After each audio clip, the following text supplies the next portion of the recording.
તો આજે આપણે જોઈશું કે બોર્ડ એક્ઝામની અંદર બાયોલોજી વિષયની અંદર આપણે જ્યારે પેપરની અંદર 2 માર્ક્સના સવાલ પૂછાય છે, 3 માર્ક્સના સવાલ પૂછાય છે અને 4 માર્ક્સના, તો જે આઈએમપી ક્વેશ્ચન આપણે લીધેલા છે અને કેવી રીતે પુરવણીમાં લખશું તો આપણે સારા માર્ક્સ લાવી શકીએ એની માહિતી આપણે આજના સેશનમાં જોઈશું. તો શરૂઆતમાં મેં 2 માર્ક્સના ક્વેશ્ચન લીધેલા છે, પછી 3 માર્ક્સના છે અને પછી 4 માર્ક્સના છે. એટલે જ્યાંથી ચેન્જ થશે ત્યારે તમને કહી દેવામાં આવશે. હવે આપણે નંબર 1થી શરૂઆત કરી દઈએ તો પહેલો પ્રશ્ન છે કે લઘુ બીજાણુ જનનની પ્રક્રિયા સમજાવો. હવે આ ક્વેશ્ચનમાં શું છે કે આ જે ક્વેશ્ચન છે એ 2 માર્ક્સના છે, તો વ્યાખ્યા લખવી જરૂરી છે.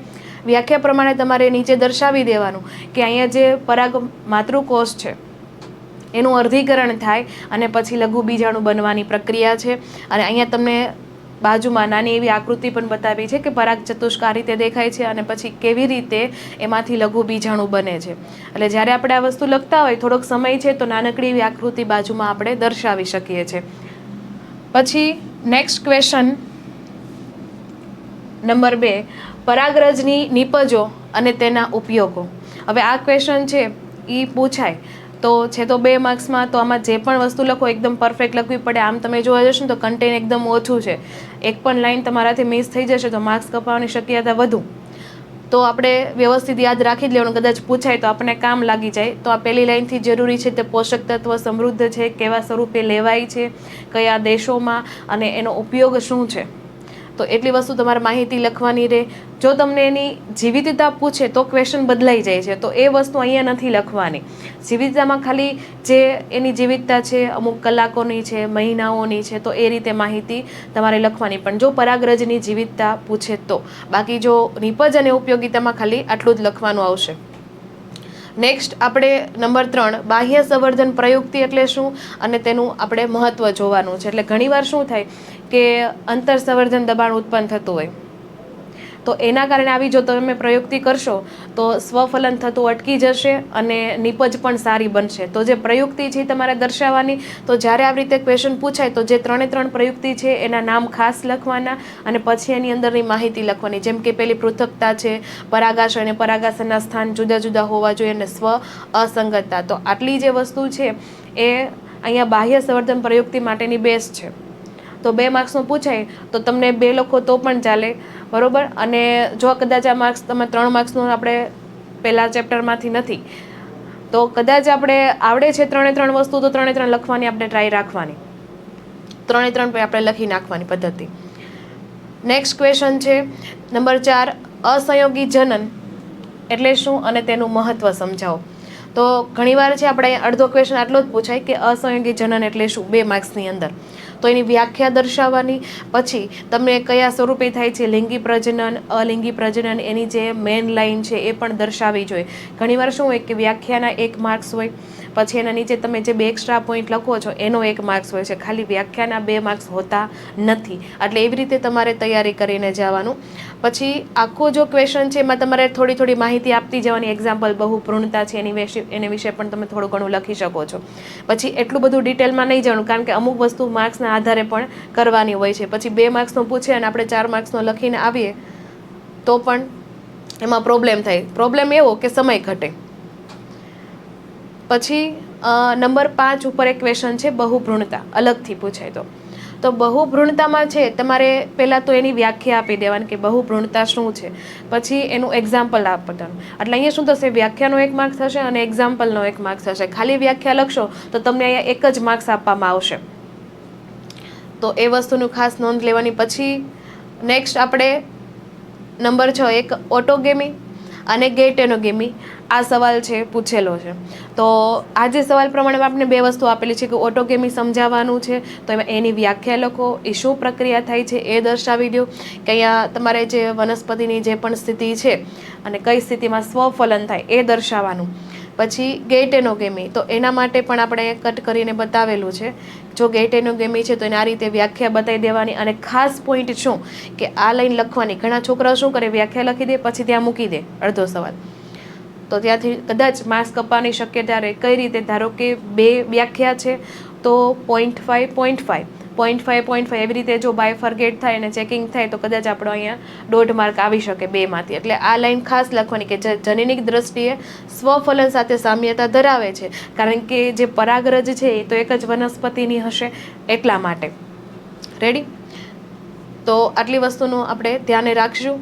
પછી નેક્સ્ટ ક્વેશ્ચન એવો પણ આવી શકે કે અંડકની નામની નામ નિર્દેશનયુક્ત આકૃતિ ડ્રો કરો. ખાલી આકૃતિ પૂછાય તો તમારે ખાલી અહીંયા આકૃતિ જ આ રીતે દર્શાવી દેવાની છે અને તમારે નામકરણ કરી દેવાનું છે. ઘણીવાર શું થાય કે જો આકૃતિમાં તમે જે પણ નામ દર્શાવો છો એ સાચા દર્શાવવાના, ઓછામાં ઓછા 4 નામ તો વ્યવસ્થિત હોવા જોઈએ. હવે એક ક્વેશ્ચન એવું પણ થાય કે ઉધ્વમુખી અધોમુખી અંડક ટેક્સ્ટબુકમાં અધોમુખી મૂકેલા છે, અમુક એવી બુક હોય એમાં ઉધ્વમુખી લખેલું છે. તો આ જે આકૃતિ છે એ અધોમુખી અંડકની છે. ઘણીવાર છોકરાઓ એવું વિચારે કે ભાઈ અહીંયા છિદ્ર આપેલું છે તો આ છિદ્ર તો ઉપરની દિશામાં છે એટલે એવું સમજી લે કે આ ઉધ્વમુખી અંડક છે. પણ થોડુંક તમે નીટમાં કે ડિટેલમાં ભણ્યા છો એટલે તમને ખ્યાલ હશે કે જે અંડકનાલ અને જે આ છિદ્ર છે એ બેયને ધ્યાનમાં લેવામાં આવે છે અને એના આધારે અંડકનો પ્રકાર પડે છે. એટલે આ અંડક છે એ અધોમુખી અંડક છે. એટલે ટેક્સ્ટબુકમાં જે આપેલું સાચું છે, અમુક છોકરાને ક્વેરી હોય તો એ તમે ખાસ જોઈ લેજો કે આ જે આપેલું છે એ ભલે ઉધ્વમુખી લખ્યું છે પણ આપણે આ રાઈટ છે અધોમુખી અંડક છે, કારણ કે આપણે આ છિદ્ર ન જોવાનું હોય એની સાથે આ અંડકનાલની રચના પણ જોવી પડે. નેક્સ્ટ નંબર 9, આયુડીએસ એટલે શું અને તેના પ્રકારો. તો હવે આ જે ક્વેશ્ચન છે એ ક્વેશ્ચનની અંદર પહેલાં તો સામાન્ય માહિતી આપી દેવાનું, એનું ફૂલ ફોર્મ લખી દેવાનું. પછી એના જે પ્રકાર છે એ પ્રકારના નામ અને પ્રકારમાં થોડી થોડી માહિતી, એટલે કે જે 3 પ્રકાર છે અહીંયા બિન ઔષધીય છે, પછી અંતસ્રાવ મુક્ત કરતા છે, પછી કોપર આયન ધરાવતા આયુડીએસ છે. તો એના એક્ઝામ્પલ સાથે માહિતી આપી દેવાનું. નેક્સ્ટ છે નંબર 9, ગર્ભ નિરોધક તરીકે ઉપયોગી કુદરતી પદ્ધતિની માહિતી આપો. અથવા એમ પૂછાય કે કુદરતી ગર્ભ નિરોધક તરીકે પદ્ધતિ. તમને 3 પદ્ધતિ આવેલી છે પણ 2 માર્ક્સનો જ્યારે ક્વેશ્ચન પૂછાય ને ત્યારે કોઈ પણ 2 પદ્ધતિ પણ તમે લખી શકો છો. જો તમને ત્રીજી આવડે છે બરોબર અને તમારી પાસે સમય છે તો ત્રીજી લખવાની, બાકી બધી વસ્તુ લખવામાં સમય વેસ્ટ નહીં કરવાનો. ઘણીવાર એવું પણ હોય તમારા બ્લુ પ્રિન્ટ પ્રમાણે કે છોકરાઓએ જો આ પદ્ધતિમાંથી 2 પદ્ધતિ કોઈ પણ 2 પદ્ધતિ લખી છે તો એના માર્ક્સ આપી દેવાના. એટલે સમય હોય તો ત્રીજી લખવાની, બાકી આપને આવડતી તો 3 હોવી જોઈએ. સામાયિક સંયમ, બાહ્ય સ્ખલન અને દૂધસ્રાવ એમેનોરિયા. એટલે સમય સાથે અને અહીંયા જે ઘટના થાય છે વ્યવસ્થિત અહીંયા દર્શાવવાની રહેશે. નંબર 10, આમાં એક આઈવીએફ અને ઝિફ્ટ વચ્ચે તમારે થોડી ઘણી સમજ આપવાની છે કે આઈવીએફ શું છે તો ઇન વિટ્રો ફર્ટિલાઇઝેશન છે. ઝિફ્ટ શું છે તો એમાંની એક ટેકનિક જ છે કે ઝાયગોટ ઇન્ટ્રાફેલોપિયન ટ્રાન્સફર. એટલે પહેલાં તો જો આવી રીતે પૂછે તો જે આપણે શોર્ટ નેમ આપેલું છે એનું ફૂલ ફોર્મ દર્શાવવાનું અને આ પદ્ધતિની અંદર શું થાય છે કે જે આર્ટિફિશિયલ છે, નેચરલ છે, જે પણ પદ્ધતિ હોય એની થોડીક ટૂંકમાં માહિતી આપી દેવાની. બરોબર, આપણે માર્ક્સ અકોર્ડિંગ આપવાની છે. પછી જે પદ્ધતિ પૂછી છે એની જ માહિતી આપવાની. નંબર 11, ઉલ્વજળ કસોટીના ફાયદા અને ગેરફાયદા જણાવો. અથવા તમને ક્વેશ્ચન બદલીને એવું પણ પૂછી શકે કે એમનિયો સેન્ટેન્સીસ વિશે સમજ આપો. તો એક ઇંગ્લિશમાં નામ થાય, એક તમને ગુજરાતીમાં નામ આપેલું છે. તો ફાયદા અને ગેરફાયદા. તો અહીંયા ફાયદામાં તો આપણે એમ જો આ વસ્તુ કેવી છે કે જ્યારે ગર્ભનો વિકાસ થતો હોય ને બાળકમાં કદાચ કોઈ ખોડખાં પણ હોય અને આવા તમને બધા રોગ પણ આપેલા છે કે જનીનિક અનિયમિતતા જેવી કે ડાઉન સિન્ડ્રોમ છે, સિકલ સેલ એનેમિયા છે, હિમોફિલિયા છે. તો એવા બધા ડિઝીઝ છે એ તમે જાણી શકશો, રંગસૂત્રની ભાત જાણી શકશો. પણ આના કારણે એવું થાય કે સ્ત્રી ભ્રૂણ હત્યા વધારે થાય, કારણ કે રંગસૂત્રના ભાતને આધારે જાતિ પરીક્ષણ થઈ જાય અને ખબર પડે કે આ ભ્રૂણ તો સ્ત્રી છે, તો સ્ત્રી ભ્રૂણ હત્યા થવાના ચાન્સ પણ વધારે રહે છે. તો એ તો વસ્તુની મનુષ્યની મેન્ટાલિટી પર આધાર રાખે છે. પણ એનો એક આપણે ગેરફાયદામાં આ વસ્તુ લખી શકીએ છીએ, લિંગ પરીક્ષણ. બીજી વસ્તુ બધી ફાયદામાં છે. તો આવી રીતે જો તમને ક્વેશ્ચન પૂછાય તો ફાયદા એક અલગ રીતે લખવાનું અને ગેરફાયદા છે તો એમાં પણ તમારે જે માહિતી આવતી હોય એ લખવાની. અને જો ખાલી કોમન એમને પૂછેલો છે સવાલ તો પછી ગમે તેમ લખો તો એમ ચાલે, પણ આટલા મુદ્દા એની અંદર કવર થઈ જવા જોઈએ. નેક્સ્ટ નંબર 12, પ્લિયોટ્રોપી વિશે નોંધ આપો. તો પ્લિયોટ્રોપી છે એની પહેલાં આપણે વ્યાખ્યા દર્શાવવાની. ઘણીવાર એવા નાના નાના નામ પૂછાય છે તો એની અંદર નામ આપણે આપીને એની વ્યાખ્યા દર્શાવવાની અને પછી એનું ઉદાહરણ આપવું. અમુક સવાલ એવા પણ હોય છે, તો આ સવાલ એમાંનો છે કે પ્લિયોટ્રોપી એની પહેલાં વ્યાખ્યા આપી દઉં કે જો એક જનીન છે એમાં થોડી પ્રોબ્લેમ આવે તો એના સાથે સંકળાય 2થી વધારે લક્ષણો છે એ તમને શરીરમાં જોવા મળે છે, તો એ વ્યાખ્યા દર્શાવો. અને કયા કિસ્સામાં એવું થાય છે તો ફિનાલ્કીટોન્યુરિયા છે એનું એક્ઝામ્પલ આપીને તમારે માહિતી આપી દેવાની. તો 1 માર્ક્સ તો તમારો વ્યાખ્યાનો હશે અને બીજો માર્ક્સ છે તમે કયા રોગનું ઉદાહરણ આપો છો અને એમાં કેવા લક્ષણો આવે છે જનીનની ખામીના કારણે, તો એ તમારે દર્શાવવાના રહેશે. પછી જોઈએ આપણે નંબર 13, મધમાખીમાં લિંગ નિશ્ચયની ઘટના આકૃતિ સહ સમજાવો. અને એક એવો ક્વેશ્ચન છે કે મધમાખીમાં લિંગ નિશ્ચયની ક્રિયા સમજાવો. એટલે તમારે બને ત્યાં સુધી આકૃતિ ડ્રો કરી દેવાની, કારણ કે એટલું બધું આપણે અહીંયા મધમાખી તો નથી ડ્રો કરવાની, પરંતુ જે રંગસૂત્રની ભાત તમને દર્શાવેલી છે આ રીતે કેટલા રંગસૂત્રો હોય છે, ક્યાં અર્ધીકરણ થાય છે, ક્યાં સંભાજન થાય છે, હવે ક્યાં નર બને છે, કઈ જગ્યાએ ફલન થઈને માદા બને છે, એ વ્યવસ્થિત તમારે અહીંયા દર્શાવી દેવાનું. પછી લખાણમાં શું ધ્યાન રાખશો કે આમાં જે રાણી માખી, નર, વંધ્ય કામદાર એની તમારે વ્યવસ્થિત માહિતી આપી દેવાની શરૂઆતમાં. પછી કેવી રીતે અસંયોગી જનન થાય છે અહીંયા એ માહિતી આપવાનું, નર કઈ રીતે ઉત્પન્ન થાય, હવે પછી જન્યુના ફલનથી માદા કેવી રીતે બને એ બધી માહિતી આ ક્વેશ્ચનમાં આપવાની રહેશે. નેક્સ્ટ ક્વેશ્ચન છે કે એક્સ લિંગી રંગસૂત્ર પરના પ્રચ્છન્ન જનીનોના કારણે થતો દ્રષ્ટિ સંબંધિત રોગ વર્ણવો. એટલે કે અહીંયા રંગ અંધતા વિશે પૂછેલું છે, અથવા એમ તમને કે રંગ અંધતા દર્શાવો, ઘણીવાર ટ્વિસ્ટ કરીને પણ પૂછે. પછી છે લિંગ સંકલિત જનીનની ખામીનું રંગ અંધતાના વંશાવળી પૃથ્થકરણ દ્વારા વર્ણન કરો.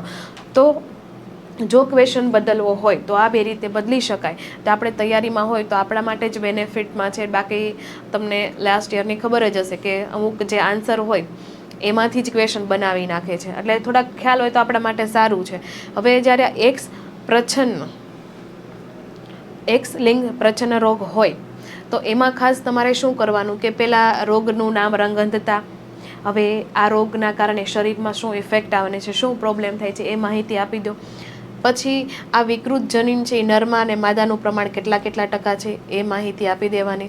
પછી એક શક્યતા આપેલી છે, આ 2 લાઈન ખાસ લખી દેવાની કે જ્યારે કે એની એક જ માદા છે, નરમાં ફક્ત એક જ એક્સ ઉપર એ જનીન હશે તો એ પ્રભાવી થઈ જશે, અને માદા પાસે તો 2 એક્સ છે, એટલે ક્યારેક એક હોય તો વાહક હોય અને બાકી તો એ રોગગ્રસ્ત હોઈ શકે છે, એટલે એની સંતતિમાં 50% તો આવવાના ચાન્સ છે જ. પછી પુત્રી ક્યારે રંગઅંધ હોતી નથી તો કઈ કન્ડિશનમાં, તો એક ખાસ આ લખી દેવાનું કે જ્યારે એના પ્રભાવ જનીનો છે એના દ્વારા તેની અસર દર્શાવી દેવામાં આવે છે, પરંતુ એના પિતા જો રંગઅંધ હોય અને એની માતા જ્યારે વાહક હોય ત્યારે જ પુત્રી રંગઅંધ આવી શકે છે, તો ત્યાં એ માહિતી લખવી જરૂરી છે. નેક્સ્ટ ક્વેશ્ચન જોઈએ નંબર 15, હિમોફિલિયા. તો આ છે રોગ એ એક્સ સંકલિત પ્રચ્છન્ન રોગ છે હિમોફિલિયા.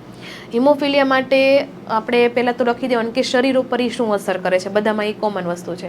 તો જે રુધિર ગંઠાતું છે એ બંધ થઈ જાય છે, ગંઠાવાની ક્રિયા છે અટકી જાય છે પ્રોટીનની કમીના કારણે, તો એ માહિતી આપી દેવાની. પછી રાણી વિક્ટોરિયાની જે કુટુંબની વંશાવળી છે તો એમાં રાણી પોતે વાહક હતા, પોતે રોગગ્રસ્ત નહોતા, તો એ માહિતી પણ આપી દેવાની. અને પછી કેવી રીતે એની નેક્સ્ટ જનરેશનમાં વહન પામે છે એ પણ માહિતી આપવી.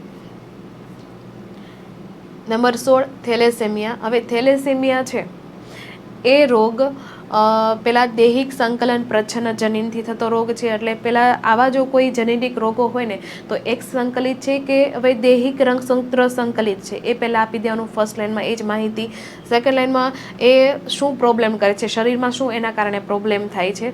પછી alpha thalassemia, beta thalassemia, globin બનવાની શૃંખલામાં શું ફેરફાર થાય છે એ બધી માહિતી આપી, કયા જનીનો કયા રંગસૂત્ર ઉપર છે, આ બધા મેઇન પોઈન્ટ છે. જ્યારે કોઈ ચેક કરનારો હોય તો આ મેઇન પોઈન્ટને ખાસ જોઈએ કે સ્ટુડન્ટે આ લખેલા છે, જો આટલી વસ્તુ તમે લખેલી હોય એટલે તરત તમને માર્ક્સ મળી જાય. પછી ગુણાત્મક કોણ છે, ભાવાત્મક કોણ છે, એ તમને જે છેલ્લી લાઈનમાં આપેલું છે એ માહિતી ખાસ લખવાની કે આ ગુણાત્મક કસોટી છે એમ. પછી પ્રભુતાનો નિયમ અને એક વિશ્લેષણનો નિયમ. ક્યારેક તમને 2 માર્ક્સમાં એમ પૂછે ખાલી પ્રભુતાનો નિયમ, તો એ જ લખવાનો. જો તમને વિશ્લેષણનો નિયમ પૂછાય તો એની જ માહિતી લખવાની. તો આ ત્રણ વસ્તુ પ્રભુતાના નિયમમાં આવી જોઈએ કે જે લક્ષણોનું નિર્ધારણ છે એ કારકો નામના સ્વતંત્ર એકમો દ્વારા થાય છે. કારકો જોડમાં હોય, 2 કારકો ધારો કે વિષમયુગ્મી હોય તો એક પ્રભાવી હોય, એક પ્રચ્છન્ન હોય, એટલે એક કારક બીજા ઉપર હાવી હોય છે. પછી જો તમને એની જ અંદર વિશ્લેષણનો નિયમ છે તો માહિતી આપી દેવાની, અથવા ઘણીવાર એવું પણ થાય કે અલગથી તમને 2 માર્ક્સમાં પૂછાઈ જાય તો તમારે આ આટલો નિયમ છે એ લખી દેવાનો. નિયમમાં ક્યારે ફેરફાર ન થવો જોઈએ, કારણ કે નિયમ એ નિયમ જ હોય છે. એટલે એમાં તમે પછી મોટા ને મોટા પેરેગ્રાફ લખો તો એના માર્ક્સ નથી મળતા. એટલે જે ભલે 1 લાઇનમાં જ હોય કે 2 લાઇનમાં જ હોય તો એટલું લખો તો પણ તમને પૂરા માર્ક્સ મળી જાય છે. આમાં તમારે કોઈ એક્ઝામ્પલ લખવાની જરૂર નથી, કારણ કે તમને ક્વેશ્ચનમાં જ નિયમ માગેલું હોય તો એ નિયમ સુધીનું જ ચેક કરે. પછી નેક્સ્ટ ક્વેશ્ચન છે, રૂપાંતરિત સિદ્ધાંત માટેનું જૈવ રાસાયણિક લાક્ષણિકરણ સમજાવો. તો આમાં પેલું શું કરવાનું કે 3 સાયન્ટિસ્ટના નામ, પછી 3 સાયન્ટિસ્ટે ભેગા મળીને એ શું પ્રયોગ કરેલો છે, એટલે કે એને DNA, RNA અને પ્રોટીન, સાચું જનીન દ્રવ્ય શું છે એને ખબર નહોતી, એટલે 3 વસ્તુ એને ઉત્સેચકો દ્વારા ડિસ્ટર્બ કરીને એ લોકોએ ચેક કરેલું છે. પછી ફાઇનલાઇઝ થયું કે ભાઈ DNS દ્વારા જો તમે આ પાચન કરવામાં આવે તો આ બધી જે પ્રક્રિયા છે એ પ્રક્રિયામાં અસર થાય છે. એટલે ફાઇનલાઇઝ તો DNA થયું હતું, પણ જે એને કામ કરેલું છે કયા બેક્ટેરિયા ઉપર, રફ બેક્ટેરિયા હતા કે સ્મૂથ હતા, એ ખાસ ઇન્ડિકેટ કરીને માહિતી આમાં લખવી, જો આ ક્વેશ્ચન પૂછાય તો. નંબર 19માં એક કીધું છે કે human genome project mega project શા માટે કહેવાનો. એની પાસે એવું તે શું હતું કે મેગા પ્રોજેક્ટ તરીકે ઓળખાણો છે. ઘણીવાર એવું આખા ક્વેશ્ચનમાંથી નાનકડે એવું કારણ પણ પૂછી લે. તો એની અંદર આમાં આપણે બધી માહિતી આપી દઈએ કે જીનોમ છે એમાં કેટલા બેઝ પેર જોવા મળતા હતા, કેટલો ખર્ચો થયો હતો. હવે તમારે ધારો કે જે બુકની માહિતી છે, એક બુકમાં કેટલા પેજ હોય છે, પછી આવી કેટલી બુક બની શકે છે, એક ન્યુક્લિયોટાઇડ માટેનો ખર્ચો કેટલો થાય, તો આવા આટલા બધા ન્યુક્લિયોટાઇડ ભેગા થાય તો ટોટલ ખર્ચો કેટલો થાય, તો $1 બિલિયન જેમાં આપેલો છે એ આંકડા સહિત આમાં માહિતી બતાવવાની રહેશે. તો આવી બધી માહિતી છે આંકડાકીય આપી દેવાનું. ખાલી જો મેગા પ્રોજેક્ટ કેવી શા માટે કહેવાય છે તો એની આ સંકલ્પના છે. પછી 20 નંબરમાં એક તફાવત છે DNA અને RNA. આ વસ્તુ આપણે આઈ થિંક 11થી ભણતા આવતા હોય તો DNA અને RNA સિમ્પલ પહેલાં ફૂલ ફોર્મ લખી દેવાનું જો આપણને આવડતું હોય. પછી એમાં શૃંખલાઓ કેટલી છે, એકમાં 1 છે, એકમાં 2 છે. પછી સ્વયંજનન માટે શું નિપજ બનાવે છે DNA અને શું RNA કામ કરે છે, તો બેનું કાર્ય બતાવી દેવાનું, તો પણ એ તફાવતના સ્વરૂપમાં સાબિત થઈ જાય. ન્યુક્લિયોટાઇડ કેટલા હોય છે એ માહિતી આપી દેવાની. ચલો નંબર 21 તો એ છે ઉદ્વિકાસનો ગર્ભ વિદ્યાકીય આધાર. તો અહીંયા ગર્ભ વિદ્યાકીય આધાર છે તો ઘણીવાર શું થાય કે આપણે અહીંયા સાયન્ટિસ્ટના નામ ઇન્ક્લુડ નથી કરતા, તો એ નામ તમારે યાદ રાખી લેવાના. અને ખાસ ચોપડીમાં પ્રમાણે એક્ઝામ્પલ લખો તો પણ ચાલે, કારણ કે જે ચેક થવાનું હોય તમારું પેપર એ ટેક્સ્ટ બુક લઈને જ એ શિક્ષકો બેઠા હોય અને એ પ્રમાણે ચેક કરતા હોય.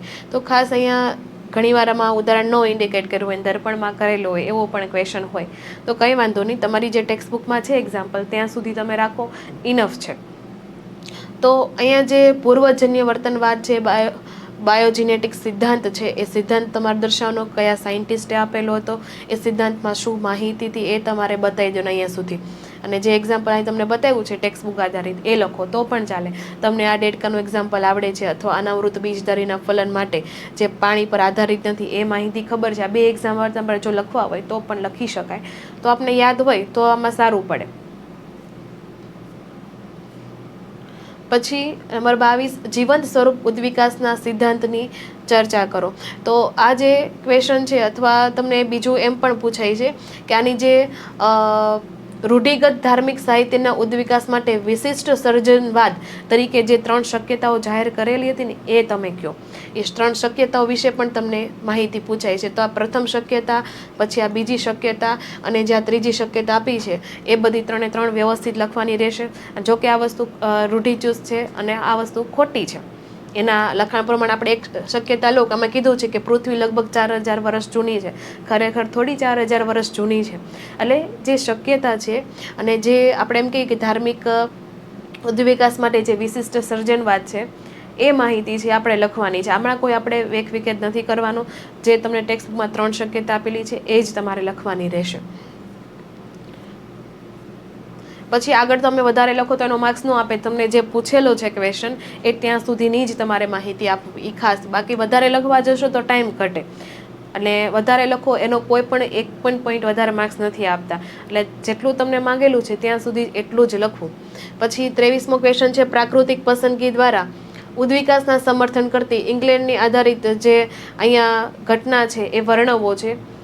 તો ઘટના વર્ણવવાની છે. અહીંયા જે ફૂદા આપેલા છે ઘેરા રંગના, સફેદ રંગના, એ ઘેરાની માહિતી આપવાની. હવે જ્યારે આવો ક્વેશ્ચન પૂછાય તો સ્થાન તમારું ઇંગ્લેન્ડ છે, કઈ સાલ, એક 1850 છે, 1920 છે, બે સ્થિતિ તમારે દર્શાવી દેવાની. બેમાં ઔદ્યોગિકરણ પહેલાંની, ઔદ્યોગિકરણ પછી, કયા ફૂદા એ સમયમાં હતા, કયા શિકાર પામ્યા, એ માહિતી આપી દે. બેમાં સેમ માહિતી આપવાની. તો અહીંયા કઈ રીતે જે ફૂદા રંગ અનુકૃતિ કરી શક્યા હતા તેવું અસ્તિત્વ ટકાવી શક્યા, જે રંગ અનુકૃત નથી કરી શક્યા એ લોકો શિકાર પામી ગયા અને પછી એનું અસ્તિત્વ ઘટી ગયું. તો આવી રીતે તમારે છેલ્લે સાબિત કરવાનું છે. ઘણીવાર સ્ટુડન્ટ શું કરે, આ ક્વેશ્ચનની અંદર ખાલી સાલ ખબર હોય, શિકાર કયા થઈ જાય એ પણ તમને વધારે ખબર હોય, પણ જે છેલ્લી લાઈન આ જે બતાવવાની છે કે રંગ અનુકૃત વિશે જે માહિતી આપવાની છે, તો ઉદ્વિકાસની માહિતી, કારણ કે આ જે એક્ઝામ્પલ છે એ આપણને અનુકૂલિત ઉદ્વિકાસ માટેનું છે. અનુકૂલિત થઈ જાય છે જે ફૂદાઓ એ પોતાનું અસ્તિત્વ ટકાવે છે, જે નથી ટકાવી શકતા એટલે કે એ લુપ્ત જ થવાના છે. તો એ સમજાવતો આ જે સવાલ છે તો છેલ્લે તમારે સાબિત કરીને લખવું પડે લાઈન. જો નથી લખતા તો પણ માર્ક્સ કમાઈ જાય છે, એટલે આ વસ્તુ અહીંયા ખાસ ધ્યાન રાખવી. નંબર 24 ન્યુમોનિયા રોગ છે. ધારો કે 2 માર્ક્સની અંદર કોઈ પણ રોગ તમારે પૂછાવાનો છે, કોઈ પણ રોગ, પછી જરૂરી નથી કે ન્યુમોનિયા જ પૂછે, ટાઇફોઇડ પણ પૂછી લે. પણ આપણે એક અંદાજ મારીના ક્વેશ્ચન લીધેલા છે જે ઘણીવાર પૂછાતા હોય. તો આવો કોઈ પણ રોગ આપણને પૂછાય તો એ રોગની અંદર પહેલાં રોગકારક કોણ છે, ફેલાવો થાય કઈ રીતે, શરીરમાં કઈ રીતે અસર થાય છે, એ બધી જ માહિતી આપવી, એના લક્ષણો સહિત બધું. રેડી? કોઈ પણ રોગ પૂછે, સેમ આ જ પેટર્ન. પછી ફૂગ દ્વારા થતો રોગ અને રોગકારકોની માહિતી. તો ફૂગ દ્વારા કયા રોગ થાય તો રોગનું નામ લખો, રોગકારક એના ફેલાવનાર કોણ છે એનું નામ લખો, રોગના લક્ષણો લખો. કદાચ રોગનો ફેલાવો છે આવડતો હોય તો પણ લખી શકો છો, કઈ રીતે રોગથી બચી શકો, કઈ કાળજી રાખો તો બચી શકાય, તો એ પણ આવતું હોય તો એ લખી દેવાનું. એટલે તમને કોઈ પણ રોગ પૂછેલો હોય તો આટલી માહિતી બધામાં ઇન્ક્લુડ કરવાની રહેશે. નંબર 26 સ્વપ્રતિકારકતા સમજાવો. તો કયા પ્રાણીઓમાં થાય તો ઉચ્ચ કક્ષાના પૃષ્ઠવંશીમાં થાય છે. તો જે સ્વજાત અને પરજાતનો ભેદ પારખી શકતા નથી ત્યારે થાય છે.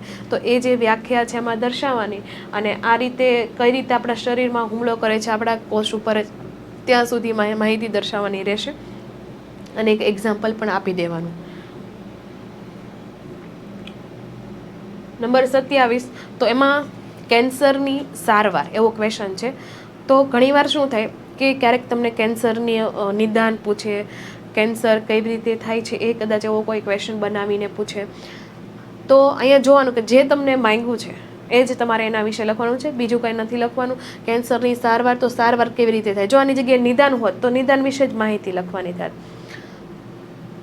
તો આ જે માહિતી છે કઈ કઈ રીતે થાય છે, બધા કિરણો છે, ઔષધિ રૂપે, રસાયણ, અમુક એવા ઔષધિ હોય એના કારણે પણ કંટ્રોલમાં આવી શકે, અમુક એવા રસાયણના કારણે, અમુક થેરાપીના કારણે, અમુક એવા ભૌતિકમાં આપણે જોઈએ એવા સાધનો દ્વારા પણ ટ્રીટમેન્ટ આપવામાં આવે જેથી તમે કેન્સરને ક્યોર કરી શકો.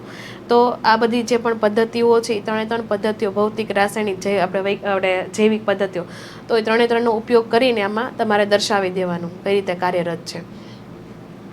પછી નેક્સ્ટ 28 નંબર કે તમારે ઔદ્યોગિકમાં જે પીણા બનાવે છે તો એના વિશે થોડીક માહિતી આપો, કે જે આથવણના જે આપણે પીણા તૈયાર કરીએ છીએ તો એમાં નિસ્યંદન વગર અમુક જે તૈયાર થાય છે, નિસ્યંદનથી તૈયાર થાય છે, તો શું તૈયાર થાય છે એ પીણાની ખાસ માહિતી આમાં આપી દેવાનું.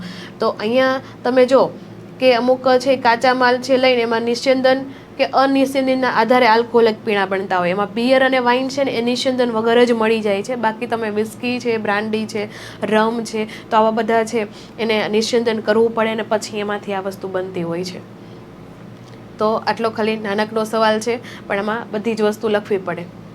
પછી સુએટ ટ્રીટમેન્ટ જે પ્લાન્ટ છે તો એમાં ક્વેશ્ચન બનાવેલો છે કે સુએઝની સારવારમાં સમાવિષ્ટ થતા તબક્કાઓ છે, પણ આમાં આપણે બધા તબક્કા નહીં, તમને સ્પેશિયલી કહેશે કે પ્રાથમિક તબક્કો સમજાવો, કારણ કે માર્ક્સ તો 2 છે. તો પ્રાથમિક તબક્કામાં જે શું થાય છે કે ગાળણ, અવસાદન, જે આપણે ટાંકી લઈએ છીએ તો ટાંકીની અંદર જે ભૌતિક કચરો છે ઉપર તરે છે, નીચે તળિયે જમા થાય છે, કાકરીઓ, રેતી, તો એનું શું થાય છે, આગળ કઈ જગ્યાએ થાય છે, એ બધી માહિતીસર તમારે અહીંયા લખવાનું રહેશે.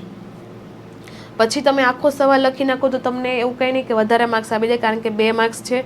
તો જે પણ ટ્રીટમેન્ટ પૂછ્યું એ પ્રાથમિક હોય તો પ્રાથમિક અને તૃતીયક હોય તો તૃતીયક, એ રીતે લખવાનું રહે. પછી નેક્સ્ટ ક્વેશ્ચન છે કે ઘરગથ્થુ ઉત્પાદનમાં સૂક્ષ્મજીવો કઈ રીતે ઉપયોગી છે, અથવા તમને એવી રીતે પણ પૂછી શકે કે આપણી રોજબરોજની જિંદગીમાં બેક્ટેરિયા અને ફૂગનું મહત્વ શું છે, એટલે ફૂગથી આપણને શું ફાયદો થાય છે, ઘરગથ્થુ આપણા રોજિંદા જીવનની અંદર ફૂગથી શું થાય, બેક્ટેરિયાથી શું થાય, એના વિશે લખવાનું. ઘરગથ્થુ ઉત્પાદનમાં સૂક્ષ્મજીવો કઈ રીતે ઉપયોગી છે, આમાં ચોખવટ પડી કે કોઈ પણ 2 જણાવો, 2 માર્ક્સનું છે. આટલા બધા વધારે લખવાની જરૂર નથી, તમને જે પસંદ હોય કોઈ પણ 2 લખી શકો છો, પણ ડિપેન્ડ છે તમને ક્વેશ્ચન કેવી રીતે પૂછાણું છે. અથવા તમને એવી રીતે પણ પૂછે કે ઘરગથ્થુ ઉત્પાદનમાં સૂક્ષ્મજીવનો ફાળો વર્ણવો, તો તમને જે આવડતા હોય એ 2 લખી દેવાના. તમને 2 થી વધારે આવડે છે તો ત્યારે જ ન લખવા. થોડુંક તમને લાગે કે નહીં આ સવાલ તો મને કડકડાટ આવડે છે, બહુ જ વ્યવસ્થિત આવડે છે, તો તમે 2, તમને કીધું કે કોઈ પણ 2 લખો તો 2 તો લખવાના, તો તમને 2 જ એના જ માર્ક્સ મળવાના છે. પછી વધારે લખશો તો તમારો ટાઈમ વેસ્ટ જશે. એવું લાગે તો થોડીક જગ્યા મૂકી દેવાની, પછી છેલ્લે જો પેપર પૂરું થઈ ગયા પછી સમય વધે છે તો ત્યાં લખો, વાંધો નહીં, પણ ખોટું વધારે લખવામાં સમય નહીં બગાડવાનો. જેટલું માંગ્યું છે એટલું તમારે માહિતી આપવાની. 31નો ક્વેશ્ચન છે પિરામિડ વિશે સમજ આપો. તો જ્યારે આવો ક્વેશ્ચન પૂછે વય પિરામિડ, જો એમાં પણ ચોખવટ, પિરામિડવાળા 2 ક્વેશ્ચન છે. વય પિરામિડ પૂછે તો આ 3 પિરામિડ બતાવી દેવાના. પછી આ પિરામિડ શેનો છે, વય આધારિત અથવા વય જૂથ વ્યક્તિગત સજીવોની ટકાવારી છે એ નામ આપી દેવાનું, ક્યાં વિસ્તરતી છે, ક્યાં સ્થાયી છે, ક્યાં ઘટતી વસ્તી છે એ દર્શાવવાનું, અને નીચે નામકરણ પણ આપી દેવાનું. સાથે નીચે આપણે બતાવવાનું કે કયા પૂર્વ પ્રજનનક્ષમ છે, પ્રજનનક્ષમ છે, અને પશ્વ પ્રજનનક્ષમ છે. પછી વચ્ચે આ રીતે સેન્ટરમાં લાઈન બતાવી દેવાનું, કારણ કે એક બાજુ નર હશે અને એક બાજુ માદા હશે. તો એવી રીતે સમજીને તમારે પિરામિડ કરવાના છે. ઘણા લોકો ખાલી એમના ત્રિકોણ બનાવી દે ને પછી એમ નહીં ચાલે, કારણ કે વચ્ચે સેન્ટર લાઈન પણ કરવી પડશે. તો આ તમારું વ્યવસ્થિત કામ થશે. ચાલો, નંબર 32મો ક્વેશ્ચન આવ્યા, સંભાવ્ય વૃદ્ધિ એટલે શું. સંભાવ્ય વૃદ્ધિ એટલે શું એમ પૂછાય, અથવા સંભાવ્ય વૃદ્ધિ યોગ્ય સમીકરણ દ્વારા સમજાવો. તો માર્ક્સ અકોર્ડિંગ જવાનું, ખાસ એ વસ્તુ બધામાં જ હું કહીશ. તો એને પહેલાં વ્યાખ્યા દર્શાવો, એમાં જથ્થો કેટલો હોય છે. પછી જો તમને એ સમીકરણ સાથે કીધેલું હોય તો એની વ્યાખ્યા લખીને સમીકરણ તમારે આપી દેવાનું. બહુ બધું લખવામાં નહીં રહેવાનું, વ્યાખ્યા લખીને એમાં શું થાય માહિતી આપીને સમીકરણ બતાવો, અને સમીકરણ નીચે બધી જ વિગતો લખવાની, કારણ કે 1 માર્ક્સ તમારો વ્યાખ્યાનો હશે અને 1 માર્ક્સ તમારો સમીકરણ હશે. જો તમને સમીકરણ પૂછવું હોય તોની વાત છે. ખાલી તમને પૂછ્યું કે સંભાવ્ય વૃદ્ધિ સમજાવો તો પણ તમે આટલી માહિતી આપીને સમીકરણ લખી શકો છો. એટલે કઈ વસ્તુ શું દર્શાવે છે, મર્યાદિત જથ્થો અહીંયા છે તો એની પણ થોડી ઘણી માહિતી આપવાની. અને આ વાસ્તવિક છે વસ્તુ, સંભાવ્ય વૃદ્ધિ કેવી છે, વાસ્તવિક છે, તો એવું પણ તમે અહીંયા લખી શકો છો. પછી આગળ નંબર 33, પરોપજીવન વિવિધ ઉદાહરણ દ્વારા સમજાવો. કોઈ પણ 2 ઉદાહરણ, જો 2 માર્ક્સનો ક્વેશ્ચન હોય તે લોકો કહી દે કે ભાઈ તમે કોઈ પણ 2 એક્ઝામ્પલ લખો પરોપજીવનના. તમને ઘણા બધા આવડતા હોય તો બધું જ નથી લખવાનું, કોઈ પણ 2 જ લખવાના છે. સમય વધે તમારી પાસે છે તો છેલ્લે લખી નાખો, વાંધો નહીં. નેક્સ્ટ છે ગોસનો સ્પર્ધક નિષેધનો નિયમ વર્ણવો. તો આમાં જે નિયમ છે એમાં નિયમમાં બાંધછોડ ન થઈ જાય. અમુક એવા સાયન્ટિસ્ટો દ્વારા જે નિયમ આપેલો છે એને તમારે વ્યવસ્થિત જ લખવાના રહેશે. એમાં તમે પછી મોટાને મોટા પેરેગ્રાફ લખો તેના કોઈ પણ માર્ક્સ નથી મળતા. એટલે બને ત્યાં સુધી કદાચ લાઈન ટુ લાઈન તમને યાદ નથી રહેતું અને near about A line match થવી જોઈએ. આપણે એવું નથી કહેતા કે ચોપડીની લાઈન ટુ લાઈન લખેલું તો જ માર્ક્સ મળે, પણ એનો કહેવાનો મતલબ ન સમજે છે, કન્ટેન્ટ ના બદલવું જોઈએ. તમારા હાથમાં 2-3 લાઈન વ્યવસ્થિત લખી નાખો તો પણ ચાલે. પછી આ તમે 3 લાઈનનો મોટો જ પેરેગ્રાફ કરી દો પછી એ યોગ્ય નથી, કારણ કે આ નિયમ છે, નિયમ આપણે બદલી ન શકીએ. તો જો નિયમ પૂછાણો છે તો તમે ખાલી આટલી માહિતી આપી શકો છો. પછી નેક્સ્ટ છે 35, સહભોજિતા વિશે લખો અથવા સહભોજિતાના ઉદાહરણ આપો. અથવા તમને સ્પેશિયલી કહી દે કે કયા કયા લખવાના છે, તો તમને જેવો ક્વેશ્ચન પૂછ્યો હોય, જેવું માંગેલું છે એ પ્રમાણે તમારે લખતા શીખવાનું. અને હા, આ જે ક્વેશ્ચન પૂછાય ને એમાં તમારે જે બે જાતિઓ છે એ જાતિઓ માટેની સાઇન પહેલાં લખી દેવાની, કે પ્લસ, ઝીરો, પ્લસ, માઇનસ, પછી માઇનસ માઇનસ જે પણ આવતી હોય, કારણ કે ક્વેશ્ચન ઉપર ડિપેન્ડ છે. તો એ પ્રમાણે તમારે એમાં જે વપરાતી સાઇન છે એ પહેલાં લખી દેવાની, પછી આગળ તમારે એક્ઝામ્પલ લખવાનું શરૂઆત કરવાનું.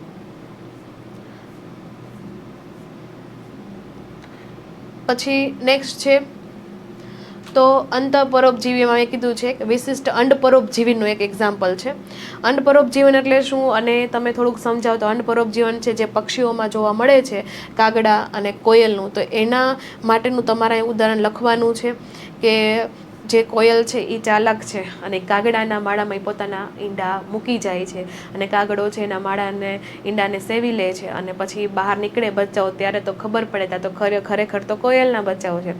તો આ જે અંડપરોપજીવન છે એની તમારે અહીંયા માહિતી આપવાની, જો એક ક્વેશ્ચન પૂછાય તો. એટલે કે વિજાતીય ઈંડાને શોધી કાઢવાની તથા માળામાંથી તેમને નીકળી જવા માટે એ તક ઓછી થઈ જાય છે. એટલે એક છેલ્લે તમને ઉદ્વિકાસની લાઈન આપેલી છે કે અહીંયા શું છે કે આ વસ્તુ જો દરેક સમયગાળા પ્રમાણે હાજર હોય, કે પહેલાંના સમયમાં કોયલ અને કાગડા વચ્ચે આ થતું હોય, અત્યારના સમયમાં પણ કોયલ અને કાગડાના ઈંડા વચ્ચે આ રીતે થતું હોય, તો બે સમયની સાથે એને ઉદ્વિકાસ થયો હોય તો જ થાય, બાકી ન થાય. કારણ કે કાગડો છે એના ઈંડામાં અથવા એના વિકાસના પદ્ધતિમાં કોઈ ચેન્જ નથી થતો, જ્યારે કોયલના ઈંડાના વિકાસ પદ્ધતિમાં થોડોક પણ ચેન્જ થાય તો કાગડો છે એ કોયલના ઈંડાને ઓળખી જ જાય, જો એકમાં પણ ઉદ્વિકાસ થયો હોય તો. અને બેયમાં એકસાથે જો ઉદ્વિકાસ થયો હોય, બેયમાં એકસાથે કોઈ પણ જાતના સરખા ફેરફાર આવ્યો હોય, તો આ પ્રોસીજર આજના જમાનામાં પણ થઈ શકે છે. એટલે કે ઉદ્વિકાસ ઘણીવાર શું થતા હોય કે સાથે સરખા રીતે થતા હોય તો આ સહજીવન છે એ લાંબા સમય સુધી ચાલે. પણ અહીં આપણે સહજીવન શબ્દ ન વાપરી શકીએ, કારણ કે પરોપજીવન છે, એકને ફાયદો થાય છે અને એકને તો નુકસાન થાય છે, એટલા માટે. નંબર 37, તો અહીંયા તમને મૃત આહાર શૃંખલા વિશે કીધેલું છે. મૃત આહાર શૃંખલા કેવી રીતે પોષણ મેળવે છે, કેટલું મળે છે, સૌથી વધારે અમાઉન્ટ છે મૃત આહાર શૃંખલાનું છે એનું પ્રમાણ. તો એનો શબ્દ છે મૃત, અને વિઘટન કરવું, જેમ કે સેપ્રો છે એટલે મૃત થશે, અને ડીકમ્પોઝ એટલે વિઘટન કરવું. એ કેવી રીતે વિઘટન થાય છે, પાચક ઉત્સેચકોનો સ્ત્રાવ કરીને, તો એ બધી માહિતી અહીંયા લખવાની રહેશે. પછી અમુક એવી આહાર શૃંખલા છે, ઘણી બધી ટાઈપની આહાર શૃંખલા. એટલે આમાં મેન શું થાય કે ઘણા એવા પ્રાણીઓ હોય જે શાકાહારી પણ હોય અને માંસાહારી પણ હોય. તો અહીંયા જે સ્તરીય આપણે ઘણીવાર સ્તરીય આયોજન કરતા હોય કે પ્રથમ પોષક સ્તર, દ્વિતીય પોષક સ્તર, તૃતીય પોષક સ્તર, તો અમુક પ્રાણીને આપણે ડિવાઈડ કર્યા હોય. આ ખાલી સમજવા માટે છે કે અમુક પ્રાણીને આપણે માંસાહારીમાં જ મૂકતા હોય, અમુક પ્રાણીને આપણે તૃણાહારીમાં જ મૂકતા હોય. પણ અમુક પ્રાણી એવા છે કે બંને પ્રકારના છે, તો એને કયા પોષક સ્તરમાં મૂકવા તો એ અઘરું પડી જાય છે. એટલે ઘણી આહાર શૃંખલા છે એ તો બધી કેવી હોય કે એકબીજા સાથે કનેક્ટેડ જ હોય છે. શૃંખલા એટલે શૃંખલા, એક કોઈ આમ સીધી સિક્વન્સ નથી હોતી. તો આ થોડી ઘણી એવી માહિતી આપવાની છે કે આ મૃત આહાર શૃંખલાના કેટલાક સજીવો છે ચરી આહાર શૃંખલાના પ્રાણીઓના શિકાર બની જાય છે, અને તથા નૈસર્ગિક નિવાસસ્થાનમાં જે વંદા અને કાગડા છે એવા કેટલાક પ્રાણીઓ છે એ સર્વભક્ષી છે, એટલે કે તે બધું જ ખાનાર છે પક્ષીઓ. એટલે અહીંયા અમુક જે માહિતી આપવાની છે એ રીતે આપી દેવાની. ઉપભોક્તાથી ઉત્પાદકથી જે પણ માહિતી મળતી હોય એ બધી આપવાની. પછી એક ક્વેશ્ચન છે ઉપભોક્તા એટલે શું, એની માહિતી આપવાનું. હવે ઉપભોક્તા છે એટલે એ હંમેશા ઉત્પાદકો ઉપર આધાર હોય છે. ઉપભોક્તા છે પ્રાથમિક કક્ષાના હોય, દ્વિતીય હોય, તૃતીય હોય છે. તો કોણ તૃણાહારી છે, કોણ માંસાહારી છે, એવી બધી તમારે અહીંયા માહિતી આપવાની રહેશે નિવસન તંત્રમાં. જો અહીંયા ઉત્પાદક છે તૃણ હોય, પણ પ્રથમ ઉપભોક્તા બકરી, દ્વિતીય ઉપભોક્તા હંમેશા માંસાહારી હોય, તો એમાં તમે અહીંયા મનુષ્ય પણ લઈ શકો અથવા સિંહ પણ લઈ શકો છો. નેક્સ્ટ છે સેન્દ્રિયકરણ અને ખનિજીકરણ. સમજાવો. તો એની તમારે ખાલી વ્યાખ્યા લખવાની રહેશે કે સેન્દ્રિયકરણમાં શું થાય, કેવો પદાર્થ હોય, કેવી રીતે જીવાણુ દ્વારા પ્રક્રિયા થાય છે, ધીમી થાય છે કે ઝડપી થાય છે, એ માહિતી આપી દેવાની. ખનિજીકરણમાં શું થાય કે ખનિજીકરણમાં ફરીથી સૂક્ષ્મજીવો છે એને ફરીવાર વિઘટન કરે, ખનિજોમાં રૂપાંતરણ કરે, એટલે ખનિજો છે. એટલે એકદમ નાનું સ્વરૂપ અકાર્બનિક પોષક તત્વોમાં રૂપાંતરિત કરી દે છે. તો આવી રીતે તમારે પ્રોસિજર સાથે નાનકડી એવી પ્રોસિજર કે પદ્ધતિ સાથે આ વ્યવસ્થિત તમારે વ્યાખ્યા દર્શાવવાની રહેશે, જો આવી રીતે ક્વેશ્ચન પૂછાય તો. હવે અહીંયા તમે જો કે આપણે આ જે ક્વેશ્ચન જોયા બરોબર 39 સુધી, છેલ્લો આપણે સેન્દ્રિયકરણ અને ખનિજીકરણ જોયો, તો આ બધા ક્વેશ્ચન હતા 2 માર્ક્સના. હવે જે ક્વેશ્ચન શરૂ થાય છે એ બધા 3 માર્ક્સના છે. તો 3 માર્ક્સની અંદર કેટલા આઈએમપી ક્વેશ્ચન છે એ આપણે જોઈ લઈશું. તો આપણે સિક્વન્સ કન્ટિન્યુ રાખેલી છે. નંબર 40, માદા અથવા સ્ત્રીમાં બાહ્ય જનનેન્દ્રિયો વિશે માહિતી આપો. તો જે બાહ્ય જનનેન્દ્રિયોના નામ છે એ નામ પહેલાં લખી નાખવાના, પછી એ કઈ જગ્યાએ એનું સ્થાન છે એ લખી દેવાનું, એટલી માહિતી ખાસ લખી દેવાની. આવા જો ક્વેશ્ચન પૂછાય તો આકૃતિ તમને નથી માંગેલી, આકૃતિ તમારે ડ્રો કરવાની કોઈ જરૂર નથી. નામ અને એનું સ્થાન ખાસ વર્ણવવાનું આ ક્વેશ્ચનની અંદર. નેક્સ્ટ આપણે જોઈએ કે સ્તન ગ્રંથિની રચના વિશે નોંધ આપો અથવા તમે એની આકૃતિ સવર્ણન કરો. તો તમારે આકૃતિ ડ્રો કરી દેવાની. જ્યારે આકૃતિવાળા ક્વેશ્ચન હોય તો આકૃતિ વ્યવસ્થિત ડ્રો કરવાની અને નામ નિર્દેશન સાચું કરવાનું. બને ત્યાં સુધી 4 તો નામ સાચા હોવા જ જોઈએ, 4થી વધુ આવડે તો પણ સારું. બને ત્યાં લગી પરફેક્ટ કરવાની આકૃતિ જે પણ છે. પછી એમાં જે સિક્વન્સ પ્રમાણે તમારે બતાવી દેવાનું કે આમાં જે સ્તન ગ્રંથિ છે તો કેવી રીતે મેદકોષોનો સમૂહ છે, દૂધનું નિર્માણ કેવી રીતે થાય, કયા કોષોમાં થાય. તો પહેલેથી એને એન્ડ સુધીની બધી જ સિક્વન્સ તમારે દર્શાવવાની રહેશે. એક સહાયક પ્રજનન ગ્રંથિ તરીકે કાર્યરત છે એવું પણ તમે લખી શકો.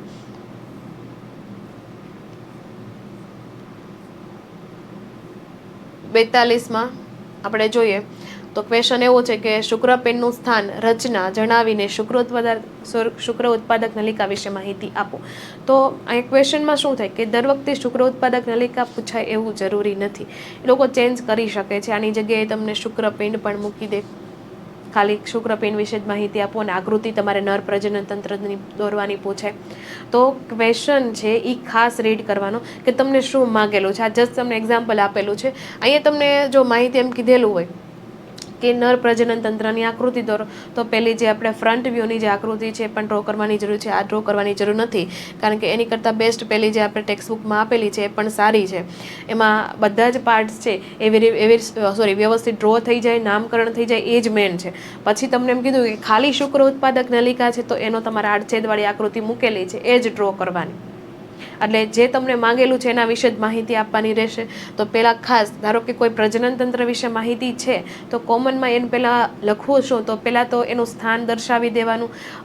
મુખ્ય ગ્રંથિ કઈ છે, સહાયક ગ્રંથિ કઈ છે, અંગો કેવા સહાયક છે, એ બધી કોમન માહિતી આપવાની. પછી જે તમને વસ્તુ ડિટેલમાં માંગેલી છે એની વિશે ડિટેલમાં જવાનું. જો આમાં ઘણીવાર એવું થાય કે ક્વેશ્ચન છોકરાઓ છે ધારો કે શુક્રપિંડ ખાલી એટલું વાંચીને બધું લખવાનું સ્ટાર્ટ કરી દે અને બધી જ વસ્તુ પરફેક્ટ લખવા જાય, જેમ કે આકૃતિ છે, શુક્રપિંડ વિશે, શુક્રોત્પાદક નલિકા વિશે, બાહ્ય જનનેન્દ્રિય વિશે, જો બધું ડિટેલમાં લખવા જશો તો ટાઈમ ઘટશે. એટલે ખાસ તમને જે આપેલું છે એટલું જ એ લોકો ચેક કરવાના છે. એટલે જે માંગેલું છે એટલું જ આપણે સપ્લિમેન્ટરીમાં લખવું અને એ અંગ વિશેની જ માહિતી લખવી. અને આકૃતિમાં પણ એમ જે તમને માંગેલું છે એના વિશે ડ્રો કરવાનું. તો આ રીતે શુક્રોત્પાદક નલિકા છે એના વિશે માંગેલું છે તો એની આ રીતે આકૃતિ ડ્રો કરી દેવાની અને નામકરણ કરી દેવાનું. અને એમાં જે કોષ વિશેની માહિતી છે, કોષનું કાર્ય છે એ ખાસ ઇન્ડિકેટ કરવાનું. પછી નંબર 43, પ્રસૂતિ એટલે શું એવો ક્વેશ્ચન પણ પૂછાઈ શકે. અથવા આ દરમિયાન જે ગર્ભાશયમાં ફેરફાર થાય છે એની માહિતી આપો. તો જે પ્રસૂતિ છે પહેલાં તો વ્યાખ્યાથી શરૂઆત કરવાની. વ્યાખ્યા થઈ જાય પહેલાં કે જટિલ ચેતા અંતસ્રાવી પ્રક્રિયા છે ખાસ લખવાનું. હવે શા માટે જટિલ ચેતા અંતસ્રાવી પ્રક્રિયા છે તો એમાં ચેતાતંત્ર અને અંતસ્રાવનો જે રોલ છે એ ખાસ તમારે લખાણમાં દર્શાવવાનો રહેશે. કેવી રીતે પ્રતિવર્તી પ્રક્રિયા થાય છે, કઈ ગ્રંથિ જવાબદાર છે, એમાં કયા આ પ્રસૂતિની પ્રક્રિયામાં કઈ ગ્રંથિ સંકળાયેલી છે, કયો અંતસ્રાવ છે, એની ખાસ માહિતી આપવાની રહેશે. આ બધા મેઇન મુદ્દા છે. નેક્સ્ટ ક્વેશ્ચન છે નંબર 44 પર, પ્રેરિત ગર્ભપાત અથવા એમટીપી પણ કહેવાય છે. તો પહેલાં તો આપણે કીધું એ પ્રમાણે વ્યાખ્યાથી શરૂઆત કરી દેવાની. અમુક જો સાલ આવતી હોય તો સાલમાં માહિતી આપવાની. એમટીપી એટલે શું છે તો એક લાઇનમાં એ પણ દર્શાવી દેવાનું કે આ મેડિકલ ટર્મિનેશન ઓફ પ્રેગ્નન્સી છે. પછી એ બેઝિક માહિતી આપીને આ જે ગર્ભપાત વિશે આપણે ફાયદા કે ગેરફાયદા તમારે જો એ રીતનો ક્વેશ્ચન પૂછાણો તો એ રીતે લખવાનું. બાકી આ જે ગર્ભપાત માટેનો સમયગાળો છે એ પણ દર્શાવી દેવાનો. કઈ કઈ કન્ડિશનમાં ગર્ભપાત કરાવી શકાય છે એ પણ માહિતી આપવાની રહેશે. એટલે જો કોમન ક્વેશ્ચન પૂછ્યો હોય તો તમે બધું લખીને આવો તો ચાલે. બાકી તમે પર્ટિક્યુલર માંગેલું જ છે ભાઈ લાભ લખો, એના ગેરલાભ લખો, તો એ રીતે તમારે આન્સર લખવાનો રહેશે. એટલે ખાસ ક્વેશ્ચન જોઈ લેવાનું કે તમને કઈ રીતે પૂછાણો છે. નંબર 45, જાતીય સંક્રમિત ચેપ એટલે શું અને તેના દ્વારા થતા રોગો વિશે માહિતી આપો. એટલે જાતીય સંક્રમિત જે રોગ છે, હવે રોગમાં અમુક રોગ એવા છે કે બેક્ટેરિયા દ્વારા થાય છે, પ્રજીવ દ્વારા થાય છે, ફૂગ દ્વારા થાય છે. તો જે પણ રોગ જેના દ્વારા થાય છે, પહેલાં તો રોગની વ્યાખ્યા આપી દો કે ભાઈ જાતીય સંક્રમિત ચેપ શું છે, કેવી રીતે લાગે છે, બીજા એને કયા નામથી ઓળખાય છે. પછી એ રોગ વિશે માહિતી આપી કે ભાઈ આટલા આટલા રોગો થાય છે, બધા જાતીય સંક્રમિત રોગ છે. એમાંથી હાઇલાઇટેડ કયા એવા રોગો છે કે જે આમ કંટ્રોલમાં આવી જાય પછી એને નાબૂદ કરવા અશક્ય છે, તો એની પણ માહિતી આપી દેવાની કે આ જે રોગ થઈ જાય તો આજીવન એનું આપણે શિકાર બની જાય છે, તો એ પણ એક્સ્ટ્રા માહિતી થોડીક આપી દેવાની. પછી હવે આ રોગનો ફેલાવો કઈ રીતે થાય છે, પછી આ રોગ આપણને થયો હોય, જાતીય સંક્રમિત રોગ થયો હોય તો એના ગૌણ લક્ષણો કયા, જો એની યોગ્ય સારવાર આપવામાં આવેલી નથી તો એના મુખ્ય લક્ષણો કયા થઈ જાય છે, તો ત્યાં સુધીની માહિતી આપણને. ઘણીવાર એવું પૂછે કે તમે આને અટકાવવાના ઉપાય લખો, તો અટકાવવાના જે 4 ઉપાયો છે, જે ધ્યાન રાખવા જેવી બાબતો છે, તો એ પણ માહિતી એમાં લખવાની રહેશે. તો ડિપેન્ડ છે કે તમને સવાલ કેવો પૂછે છે. નંબર 46, વંધીકરણ પદ્ધતિને આકૃતિ સહિત વર્ણવો. અથવા ક્વેશ્ચન એવો છે કે ખૂબ જ અસરકારક છે પરંતુ તેની પુનઃ સ્થાપિતતા ઘણી નબળી હોય છે, તો તેવી ગર્ભ નિરોધક પદ્ધતિ વિશે માહિતી આપો અથવા સમજાવો. તો હવે જેની પુનઃસ્થાપિતતા ખૂબ જ નબળી હોય એવી એક જ પદ્ધતિ છે આ વંધીકરણ છે, વાટકાપની પદ્ધતિ છે. તો એવી રીતે પણ ક્વેશ્ચન ચેન્જ કરીને તમને પૂછી શકે છે. તો આ ક્વેશ્ચનની અંદર જે પુરુષ નસબંધી છે, સ્ત્રી નસબંધી છે, બીજા કયા નામે ઓળખાય છે, એની વ્યાખ્યા ખાસ લખવાની. ને જો તમને આકૃતિ સહિત એવો શબ્દ વાપરેલો હોય તો તમારે આ રીતે આકૃતિ દર્શાવવાની. હવે આકૃતિ આપણે ડ્રો કરીએ છીએ તો ખાસ મેન કઈ જગ્યાએ ઓપરેશન થાય ખાસ જોવાનું કે અંડવાહિની જે શુક્રવાહિની છે તે જગ્યા ઉપર કાપો લગાવેલો હોવો જોઈએ, ત્યાં બાંધી દેવાનું. એવી રીતે તમારે દર્શાવવાનું રહેશે. અને ખાસ અમુક જ્યાં પણ યોગ્ય નામકરણ આવે છે ત્યાં નામકરણ દર્શાવવાનું. બીજી વસ્તુ કે જે નસબંધી અને ધારો કે સ્ત્રી હોય કે પુરુષ, એમાં કઈ જગ્યા ઉપર થાય છે એ જગ્યાની ખાસ માહિતી આપવાની. એટલે આ ક્વેશ્ચનમાં આપણે આટલી વસ્તુનું ધ્યાન રાખીશું. નંબર 47, જનીન સંકેતના મુખ્ય ગુણધર્મો દર્શાવો. તો જે મુખ્ય ગુણધર્મો છે એમાં સર્વવ્યાપી શા માટે છે, એની વિશેષતા, અવનિત સંકેત છે, પ્રારંભિક સંકેત છે, અર્થહીન સંકેત છે. તો આ જેટલી પણ વસ્તુ આપેલી છે આ બધી એની વિશેષતા છે, મુખ્ય ગુણધર્મો છે. તો આ મુખ્ય ગુણધર્મો છે આ બધા જ આવી જવા જોઈએ. તમને 1, 2, 3 એટલા જ આવડે છે તો પછી એ લોકો કેવી રીતે ઇન્ડિકેટ કરે કે ઓછામાં ઓછા 6 તો થવા જોઈએ. ગુણધર્મની વાત છે એટલા માટે, કારણ કે 3 માર્ક્સ છે અને 6 તમારે લખવાના રહેશે. પછી તમે 5 લખો કે 4 લખો તો એ પ્રમાણે તમારા માર્ક્સ આવે. નેક્સ્ટ 48, HGP એટલે કે હ્યુમન જીનોમ પ્રોજેક્ટ માટેની કાર્યપ્રણાલી વિશે માહિતી આપો. તો હ્યુમન જીનોમ જે પ્રોજેક્ટ છે એની તમારે સ્પેશિયલ કાર્યપ્રણાલી જ માગી છે. બાકી હ્યુમન જીનોમ પ્રોજેક્ટમાં પણ ઘણું બધું આવે છે. એટલે ખાસ ક્વેશ્ચન જે માંગેલું છે એ જ તમારે ત્યાં લખવાનું રહેશે. તો અહીંયા જે EST છે, કાર્યપ્રણાલીની અંદર આપણે EST એટલે કે એક્સપ્રેસ સિક્વન્સ ટેગ છે, તો એની માહિતી આપી દો. એની વ્યાખ્યા શું થશે અને કેવી રીતે આપણે અનુક્રમ એના વિશે DNAના અનુક્રમ આપણે જાણી શકીએ છીએ. પછી ક્લોનિંગમાં કઈ રીતે ઉપયોગી છે. બીજી તમને એક આપેલું છે વેક્ટર તરીકે BAC YAC કઈ રીતે આપણે વેક્ટરનો યુઝ કરીએ છીએ RDNA ટેકનોલોજીમાં, એની માહિતી તમને આપી છે. કાર્યપ્રણાલી એટલે કે કઈ રીતે કાર્ય કરે છે એ જ બધી આપવાની જ માહિતી. એના પછી અનુક્રમિત જે સિક્વન્સ છે, DNA અનુક્રમ, જે મશીનમાં આ બધું કામગીરી થાય છે, જે વૈજ્ઞાનિકોની શોધને આધારે છે. તો જે વૈજ્ઞાનિકે શોધ કરી છે DNA અનુક્રમક, તો DNAની સિક્વન્સ પણ જાતે સિન્થેસાઇઝ કરી શકે છે.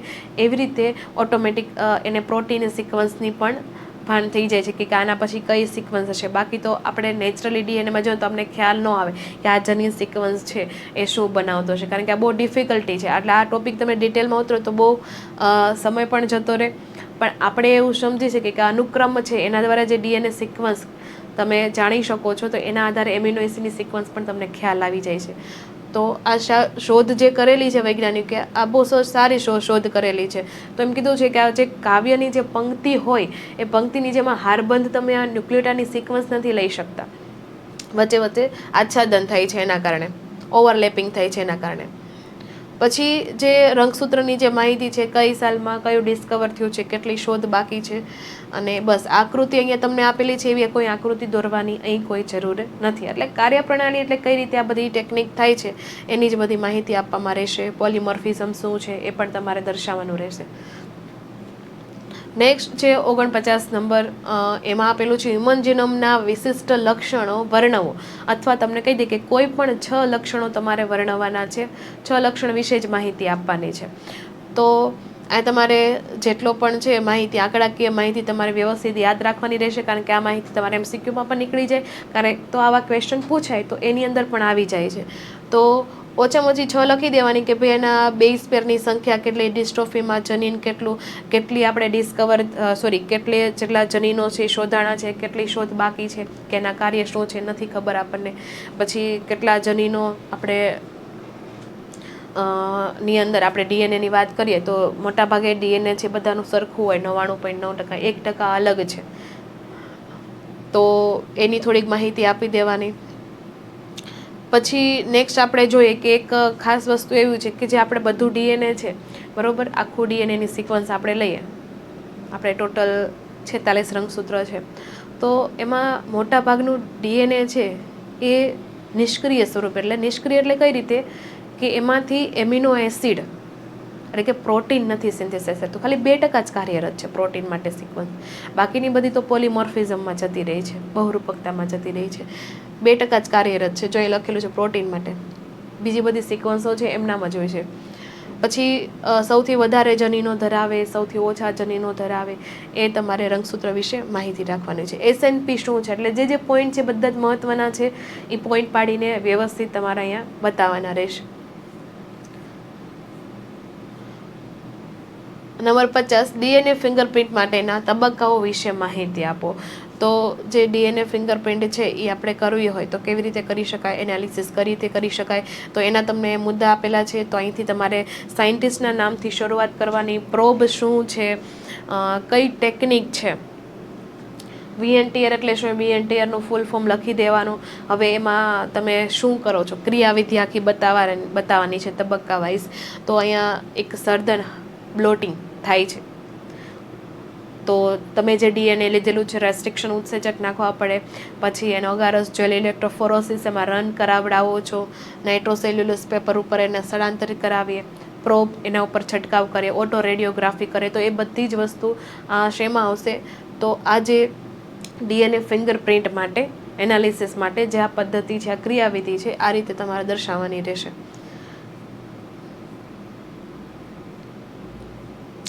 પછી એવો ક્વેશ્ચન પૂછાય કે કયા વૈજ્ઞાનિકે પ્રયોગ દ્વારા પૃથ્વીના આદિ વાતાવરણ જેવું વાતાવરણ સર્જન કરાયું, પ્રયોગ દ્વારા સમજાવો. પછી એમ પણ પૂછાય કે મિલરનો પ્રયોગ આકૃતિ સહવર્ણન કરો, અથવા એમ પણ પૂછાય કે મિલરના પ્રયોગને રેખાકીય નિરૂપણ સાથે વર્ણવો.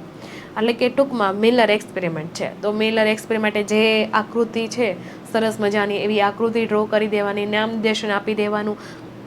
ઘણીવાર એવું હોય કે ક્વેશ્ચનમાં ખાલી આકૃતિ મૂકે કે આકૃતિ દર્શાવો, બીજું કંઈ નહીં. તો તમારે એમાં આકૃતિ વ્યવસ્થિત કરવાની, નામકરણ પણ વ્યવસ્થિત કરી દેવાનું, અને જે સાયન્ટિસ્ટનું નામ, કઈ સાલમાં કયા વાયુ લીધા છે, કેટલા તાપમાને મિશ્રણ કરવામાં આવ્યું હતું, શું નીપજ મળી છે, ત્યાં સુધીની બધી જ માહિતી તમારે આ એક્સપેરિમેન્ટમાં લખવાનું રહેશે. અવલોકનમાં શું રિઝલ્ટ આવ્યું છે, શું પૃથ્થકરણ કર્યું હતા, શું મળ્યું છે, તો એ બધી તમારે માહિતી લખવી પડે, કારણ કે એક્સપેરિમેન્ટ છે એટલે એ બધું તમને પૂછી શકે. નેક્સ્ટ ક્વેશ્ચન છે નંબર 52, રચના સદર્શ અંગો અને કાર્ય સદર્શ અંગો વચ્ચેનો તફાવત. તો જ્યારે તફાવત પૂછાય અને માર્ક્સ છે 3, તો એવું નહીં કરવાનું કે 3 મુદ્દા જ લખવાના, તો 6 મુદ્દા તો લખી જ નાખવાના, કારણ કે 3 માર્ક્સ છે તો એક મુદ્દો 0.5 માર્ક્સ એના અકોર્ડિંગ જો કાઉન્ટ થાય તો. એટલે બંને જ્યાં સુધી વધારે આવડે છે તો 6 મુદ્દા પાડી દો એટલે તમારા માર્ક્સ તો પૂરા આવી જાય. તો રચના સદર્શ, કાર્ય સદર્શ અને બીજા કયા નામે ઓળખાય? કેન્દ્ર અભિસારી છે, એક અપસારી છે. પછી એ પ્રમાણે તમે વ્યાખ્યા પણ લખી શકો છો, એના એક્ઝામ્પલ પણ લખી શકો છો, કયા નામથી બીજા ઓળખાય છે. તો અહીંયા સમમૂલક, રચના સદર્શ, અહીંયા કાર્ય સદર્શ છે. આ બાજુ મનુષ્યના અગ્ર ઉપાંગ છે, અહીંયા પક્ષીની પાંખ છે, તો આ બાજુ ઓક્ટોપસ અને સસ્તનની આંખ. તો જે પ્રમાણે અહીંયા સવાલ પૂછ્યો છે એવી રીતે એની અંદર મુદ્દા લખી દો. તમે લખશો તો તમારે 6 મુદ્દા થઈ જશે આરામથી. તો ચોપડીમાં આપણે જોઈએ તો બહુ ડિટેલમાં આપેલું છે, પણ ડિપેન્ડ છે કે ક્વેશ્ચન કેવું પૂછે છે. તો આપણે જોવાનું કે ભાઈ અહીં 3 માર્ક્સની અંદર છે અને તફાવત છે તો આપણે એ રીતે લખી દેવાનું, બને ત્યાં સુધી 6 પોઈન્ટ કરી દેવાના. નંબર 53, હાર્ડી વેઇનબર્ગ સિદ્ધાંત બીજગણિતીય સૂત્ર દ્વારા સમજાવો. અથવા ખાલી એમ પૂછે સિદ્ધાંત સમજાવો તો હાર્ડી વેઇનબર્ગ છે એને જનીન વિશે શું માહિતી આપેલી છે, વસ્તીની આવૃત્તિ વિશેની શું માહિતી આપેલી છે, તો એ પહેલાં માહિતી આપો. પછી જનીન સેતુ શું છે, અચળ જનીનો શું છે, તો એ બધી એના પછીની માહિતી છે. વૈકલ્પિક કારકો કોને કહેવાય, તો આ બધી વ્યાખ્યા તમારે દર્શાવવાની રહેશે. પછી કુલ વસ્તીના આધારે જે જનીનની આવૃત્તિ છે, કોઈ પણ જનીન તમે ધારેલું હોય તો એ પ્રમાણે P+Q = 1. તો એ જે સૂત્ર આપેલું છે એ સૂત્ર વિશે સમજ આપવાનું. આમાં જે વૈકલ્પિક કારકો પણ હોઈ શકે છે, પછી સમયુગ્મી કારકો પણ હોય, વિષમયુગ્મી કારકો, સમયુગ્મી કારકો. તો એનો તફાવત આપણે ખ્યાલ હોવો જોઈએ કે પ્રચ્છન્ન કારકો કયા, એવી જ રીતે પ્રભાવી કારકો કયા. તો એ બધું તમે જ્યારે સૂત્ર લખો ત્યારે તમારે માહિતી આપી દેવાની. બીજું સૂત્ર આપણે છે ને કે P² + 2PQ + Q². તો આને P બરાબર તમે એ ધારીને પણ માહિતી લખી શકો છો. ખરેખર તો ત્યાં રકમ મૂકવામાં આવે છે તો એ રીતે મળતી હોય છે. તો આ બે સૂત્રોની ખાસ જરૂર પડશે કે P+Q = 1 અને બીજું થશે કે P² + 2PQ + Q² = 1. એટલે 1 આવવું જોઈએ. પછી નેક્સ્ટ છે ક્વેશ્ચન નંબર 54, દ્વિતીયક સારવાર અથવા જૈવિક સારવાર. દ્વિતીયક સારવારને જૈવિક સારવાર પણ કહેવાય એવો ક્વેશ્ચન છે. તો જે સેકન્ડરી ટ્રીટમેન્ટ છે સોય ટ્રીટમેન્ટ પ્લાન્ટની સેકન્ડ ટ્રીટમેન્ટ, તો એ ટ્રીટમેન્ટ વિશે માહિતી આપવામાં આવશે કે જેમાં જે ટાંકાની માહિતી છે ત્યાંથી તમારે શરૂઆત કરવાની. પ્રથમ ટાંકીમાં શું થયું, તો એ તો આપણે ખાલી મનમાં જ સમજી લેવાનું, પણ જ્યારે લખાણ કામ શરૂ કરીએ તો દ્વિતીય સારવારની અંદર કઈ ટાંકી આવે છે, એ ટાંકીની અંદર શું પ્રક્રિયાઓ થાય છે, તો એ બધી જ તબક્કાવાર માહિતી આપી દો. BOD શું છે, BODની વ્યાખ્યા આપી દો, BODનું ફૂલ ફોર્મ આપી દો. પછી એના પછીના નેક્સ્ટ કઈ ટાંકા આવે છે, એમાં શું પ્રક્રિયા થાય છે, અને પછી પાણી શુદ્ધ થઈ ગયા પછી એને નદીમાં કેવી રીતે છોડવામાં આવે છે ત્યાં સુધી તમારે માહિતી આપી દેવાની. કારણ કે આ બધી જ વસ્તુ શેમાં થશે, દ્વિતીયક સારવારમાં થશે એટલા માટે.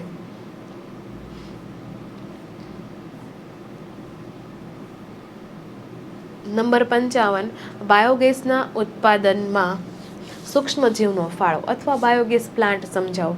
તો આ ક્વેશ્ચનની અંદર પહેલાં તો બાયોગેસ શું છે તો એક લાઇનમાં એ તમે વર્ણવી દો. બાયોગેસમાં સૂક્ષ્મજીવો કીધું છે, કયા સૂક્ષ્મજીવો હોય છે, કેવી રીતે કાર્ય કરે છે, કયા વાયુ ઉત્પન્ન કરે છે, એ ખાસ ઇન્ડિકેટ કરવાનું. આ જે સૂક્ષ્મજીવો છે ખરેખર પાલતુ પ્રાણીના શરીરમાં હોય છે, જે આપણા શરીરમાં કેવા હોય છે, ગેરહાજર હોય છે. એટલે આપણે છે ને એ પર્ણ ખાઈએ ને તેનું ક્યારે પાચન ન થાય. એટલે ખાઈએ, ખાવા ખાતર દાંતથી તો ભૌતિક પાચન થઈ જાય, પરંતુ પછી જે શરીરમાંથી એનું ઉત્સેચકો દ્વારા પાચન થવું જોઈએ અને આપણને મળવું જોઈએ, આપણે એમાંથી કોઈ પણ ઇનગ્રેસ મળશે નહીં. વનસ્પતિના પાન ને બધું ખાશો તો એ ખાલી પ્રાણીને મળે, કારણ કે સેલ્યુલોઝનું પાચન કરતા બેક્ટેરિયા છે એ પ્રાણીના શરીરમાં છે એટલા માટે. તો એ બધી અહીંયા થોડી ઘણી વાત કરવાની છે કે કેવી રીતે ગેસ ઉત્પન્ન થાય છે. પછી એની પ્રોસિજર સ્ટાર્ટ કરી દેવાની કે તમારે કેટલો ઊંડો ખાડો કરવો પડશે, કેવી રીતે બનાવવું પડશે, એમાં શું ભરવું પડશે, પછી કયા વાયુ ઉત્પન્ન થાય છે, અને જે ખાતર આપણે નાખીએ છીએ તો એમાંથી આપણને બાયોગેસ મળી ગયો તો પછી હવે ખાતરનું શું કરવાનું છે. શું જમીનમાં નાખી શકાય, તો હા જમીનમાં પણ નાખી શકશો, એનાથી જે વનસ્પતિ ઉગવાની છે એના માટે સારું છે. તો આ બધી માહિતી તમારે અહીંયા લખવી પડશે. છેલ્લે બે સંસ્થાના નામ અહીંયા જે ઇન્સ્ટિટ્યૂટ છે કે IARI અને KVIC, તો એને ફૂલ ફોર્મ સાથે દર્શાવી દેવાનું અંતમાં. પછી નેક્સ્ટ છે 56, જૈવિક ખાતરોમાં સૂક્ષ્મ જીવો છે કઈ રીતે ઉપયોગી છે. જૈવિક ખાતરોમાં જે સૂક્ષ્મ જીવો જેટલા પણ આવે છે તો એ બધાની માહિતી આપી દેવાની કે કયા છે નાઇટ્રોજનનું સ્થાપન કરતા બેક્ટેરિયા છે, કયા મુક્તજીવી છે, કયા સહજીવી છે, તો કેવી રીતે વસવાટ કરે છે, તો એ ઘણા બધા એક્ઝામ્પલ થશે. પછી એક ડાંગરના ખેતરવાળું જે એક્ઝામ્પલ છે એમાં અમુક એવા સાઇનો બેક્ટેરિયા છે, એટલે કે તે સૂર્યપ્રકાશની હાજરીમાં જ એક ખોરાક તૈયાર કરી શકે છે, સ્વયંપોષી છે એના કારણે, તો એ કેવી રીતે આપણા ખેતરોની અંદર એક ખાતર તરીકે ઉપયોગી છે, તો એ બધી માહિતી તમારે આપવાની રહેશે. ટોટલી અહીંયા બધા બેક્ટેરિયા અમુક બ્લુ ગ્રીન આલ્ગી અથવા એને સાઇનો બેક્ટેરિયા પણ કહેવાય છે, તો એ બધા એક્ઝામ્પલ સાથે અહીંયા માહિતી આપવાની રહે કે જે બધી વનસ્પતિ માટે સારું છે. નેક્સ્ટ ક્વેશ્ચન છે 57, બીટી કપાસ. તો આ જે બીટી કપાસ છે, બીટી શબ્દ શેના માટે છે? કારણ કે બેક્ટેરિયાનું સાયન્ટિફિક નેમ છે બેસિલસ થુરેન્જીસ. તો એ ટ્રીટમેન્ટ આપણે વનસ્પતિમાં આપેલી છે ને આપણે વનસ્પતિ બનાવી દીધી બીટી કોટન. આવી જે વનસ્પતિઓ હોય એ કેટલાક એવા પ્રોટીનનું નિર્માણ કરે જેના કારણે ઘણા કીટકો છે નાશ પામે છે. તો કીટકોનું લિસ્ટ તમારે વ્યવસ્થિત લખી નાખવાનું કે ભાઈ ચોક્કસ કીટો એક લેડિયોપ્ટેરા છે, કોલિયોપ્ટેરા છે, ડિપ્ટેરેન છે, એ બધાનો નાશ કરી શકે છે. પછી આ જે બેસિલસ થુરેન્જીસ બેક્ટેરિયા હોય એમાં ખતરનાક જે જનીન છે, આપણે બીટીનું જનીન કહીએ, એ એક્ટિવ થાય અને ક્રિસ્ટલાઇન પ્રોટીન બને અને એ જે છે અન્ય કીટકોના શરીરમાં જઈને એને નુકસાન પહોંચાડતા હોય. તો અહીંયા શું જોવાનું છે કે આ જે પ્રોટીન છે એ કીટકોના શરીરમાં અથવા ડીંબના કઈ રીતે એક્ટિવ થાય છે. આલ્કલીય પીએચ હોવી જરૂરી છે અને પછી એ એક્ટિવ થઈ ગયા પછી એ શરીરમાં શું ફેરફાર કરે છે, શું નુકસાન કરે છે, ત્યાં સુધીની માહિતી તમારામાં આપવાની રહેશે. અમુક એવા પ્રોટીન છે કે Cry1AC, Cry2AB, તો એ કેવા રોગો સામે આ જનીનની જો ટ્રીટમેન્ટ આપશું તો કેવા રોગો છે વનસ્પતિમાં થનાર છે અને એનાથી આપણે એને બચાવી શકીએ. તો આ પ્રકારના જનીનની ટ્રીટમેન્ટથી આ સારી વસ્તુ છે. અહીંયા તમને ઉદાહરણ પણ આપેલા છે, કપાસનો બોલવર્મ્સ દ્વારા નાશ થતા અહીંયા હોય પાકો, તો આ રીતે ટ્રીટમેન્ટ આપી દો જનીનની તો એને આપણે રિકવર કરી શકીએ છીએ. એટલે આ ટૂંકમાં શું કરે કે આવા જનીનની આપણી ટ્રીટમેન્ટ હોય તો એ પાક ઉપર જીવાત જ નથી રહેતી.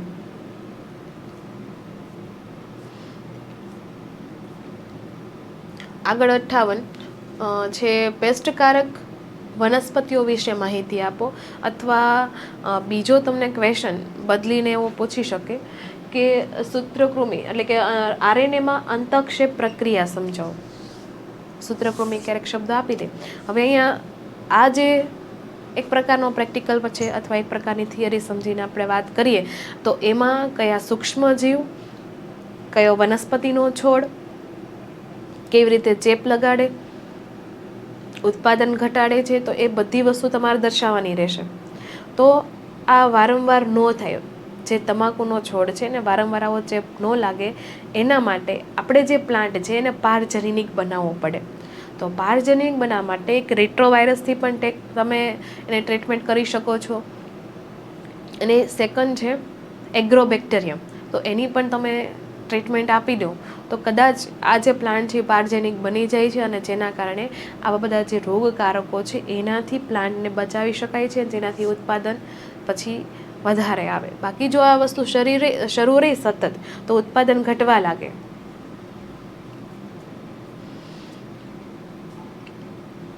તો અહીંયા તમને ઇમેજ આપેલી છે. આવી ઇમેજ તમારે સપ્લિમેન્ટમાં નથી ડ્રો કરવાની, પણ જો ઇન્ફેક્શન લાગે તો કેવું જોવા મળે. અને ઇન્ફેક્શન એટલે કે નથી લાગેલું, પારજનીનિક છે, ટ્રીટમેન્ટ ઓલરેડી પહેલાં આપી દીધી છે, તો એ પ્લાન્ટ ઉપર આવી કંઈ અસર થશે નહીં. એટલે આ વસ્તુ ખાલી સમજવા માટે છે, આવું તમારે ડ્રો નહીં કરવાનું પણ લખી દેવાનું. તમારે પારજનીનિક એવા પ્લાન્ટ બની જાય તો એનાથી ફાયદો થાય. 59 જનીનિક ઇજનેરી ઇન્સ્યુલિનના ઉત્પાદન વિશે માહિતી આપો. અથવા ક્વેશ્ચન બનીને એવું પણ પૂછે કે મધુપ્રમેહ રોગીઓ માટે ઉપયોગમાં લેવાતા જે દ્રવ્ય એ કૃત્રિમ રીતે થતું ઉત્પાદન સમજાવો. એટલે કે અહીંયા તમારે ઇન્સ્યુલિનનું જનીન આર્ટિફિશિયલી કેમ સિન્થેસિસ કરી શકાય એની માહિતી આપેલી છે. તો ઇન્સ્યુલિન પહેલાંના સમયમાં કેવી રીતે મેળવતા હતા, પછી કયા કેવી રીતે દર્દીઓને એલર્જી થઈ જતી હતી, પછી ઇન્સ્યુલિનનું બંધારણ. તો આની નાનકડી એવી આકૃતિ છે, તમારે ડ્રો કરી દેવાની કે ઇન્સ્યુલિન એક એ શૃંખલા એટલે કે એ પેપ્ટાઇડ, બી પેપ્ટાઇડ, સી પેપ્ટાઇડ કેવી રીતે અટેચ થાય તો પ્રો ઇન્સ્યુલિન બને, પછી ઇન્સ્યુલિન બને, એ ખાસ જોવાનું. એ ઇન્સ્યુલિનમાં વચ્ચે કયો બંધ છે તો પેપ્ટાઇડ બંધ છે. તો એ બધી માહિતી તમારે અહીંયા રાખવી પડશે.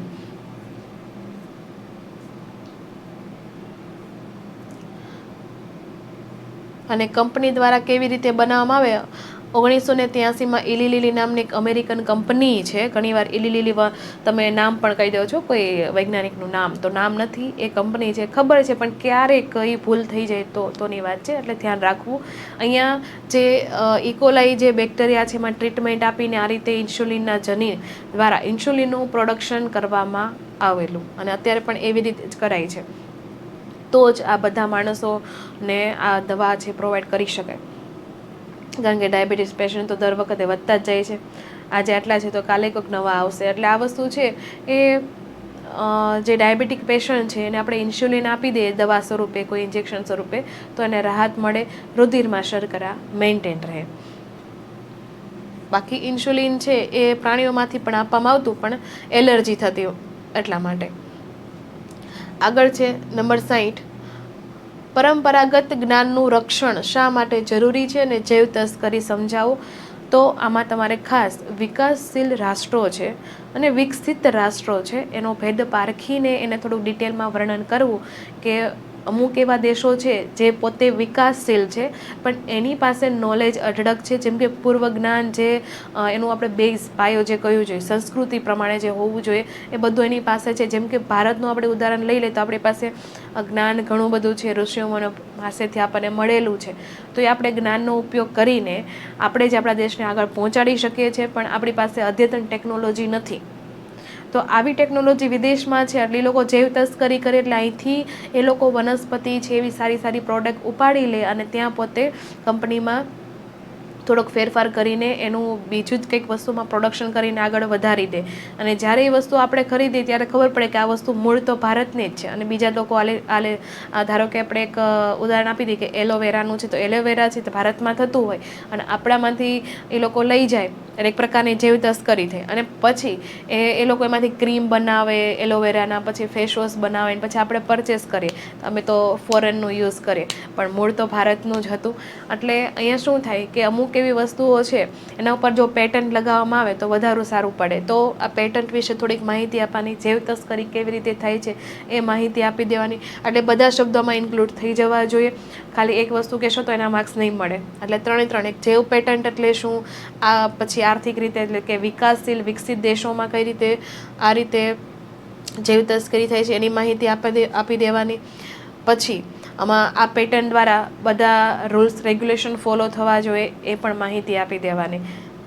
બધું આંતરરાષ્ટ્રીય સ્તરે થાય આ બધું કામ. નંબર 61, ઉત્પાદકતા અને તેના પ્રકારો સમજાવો અથવા તમે ઉત્પાદકો વિશે સમજ આપો. આ ટાઈપનો ક્વેશ્ચન પૂછાય. તો ઉત્પાદકતા તો હંમેશા વનસ્પતિને આપણે સ્થાન આપેલું છે. વનસ્પતિ હોય, વનસ્પતિ પ્લવકો હોય, ઘાસ તૃણ જે પણ આપણે કહીએ તે, કારણ કે પોતે સ્વયંપોષી છે અને એમાં એ ઉર્જા દ્વારા તે ખોરાક બનાવે છે અને એ ખોરાક આપણે લઈએ છીએ. તો એ જે ઉર્જા જે કાર્બનિક જથ્થો જે બનાવે છે એના માટેના જે યુનિટ છે, જે સમીકરણ છે, એકમો છે, એ આપણે યાદ રાખવા પડશે. પછી એ પ્રમાણે તે જીપીપી શું છે, gross primary production, R means respiration, net primary production એટલે કે વાસ્તવિક પ્રાથમિક નિપજ.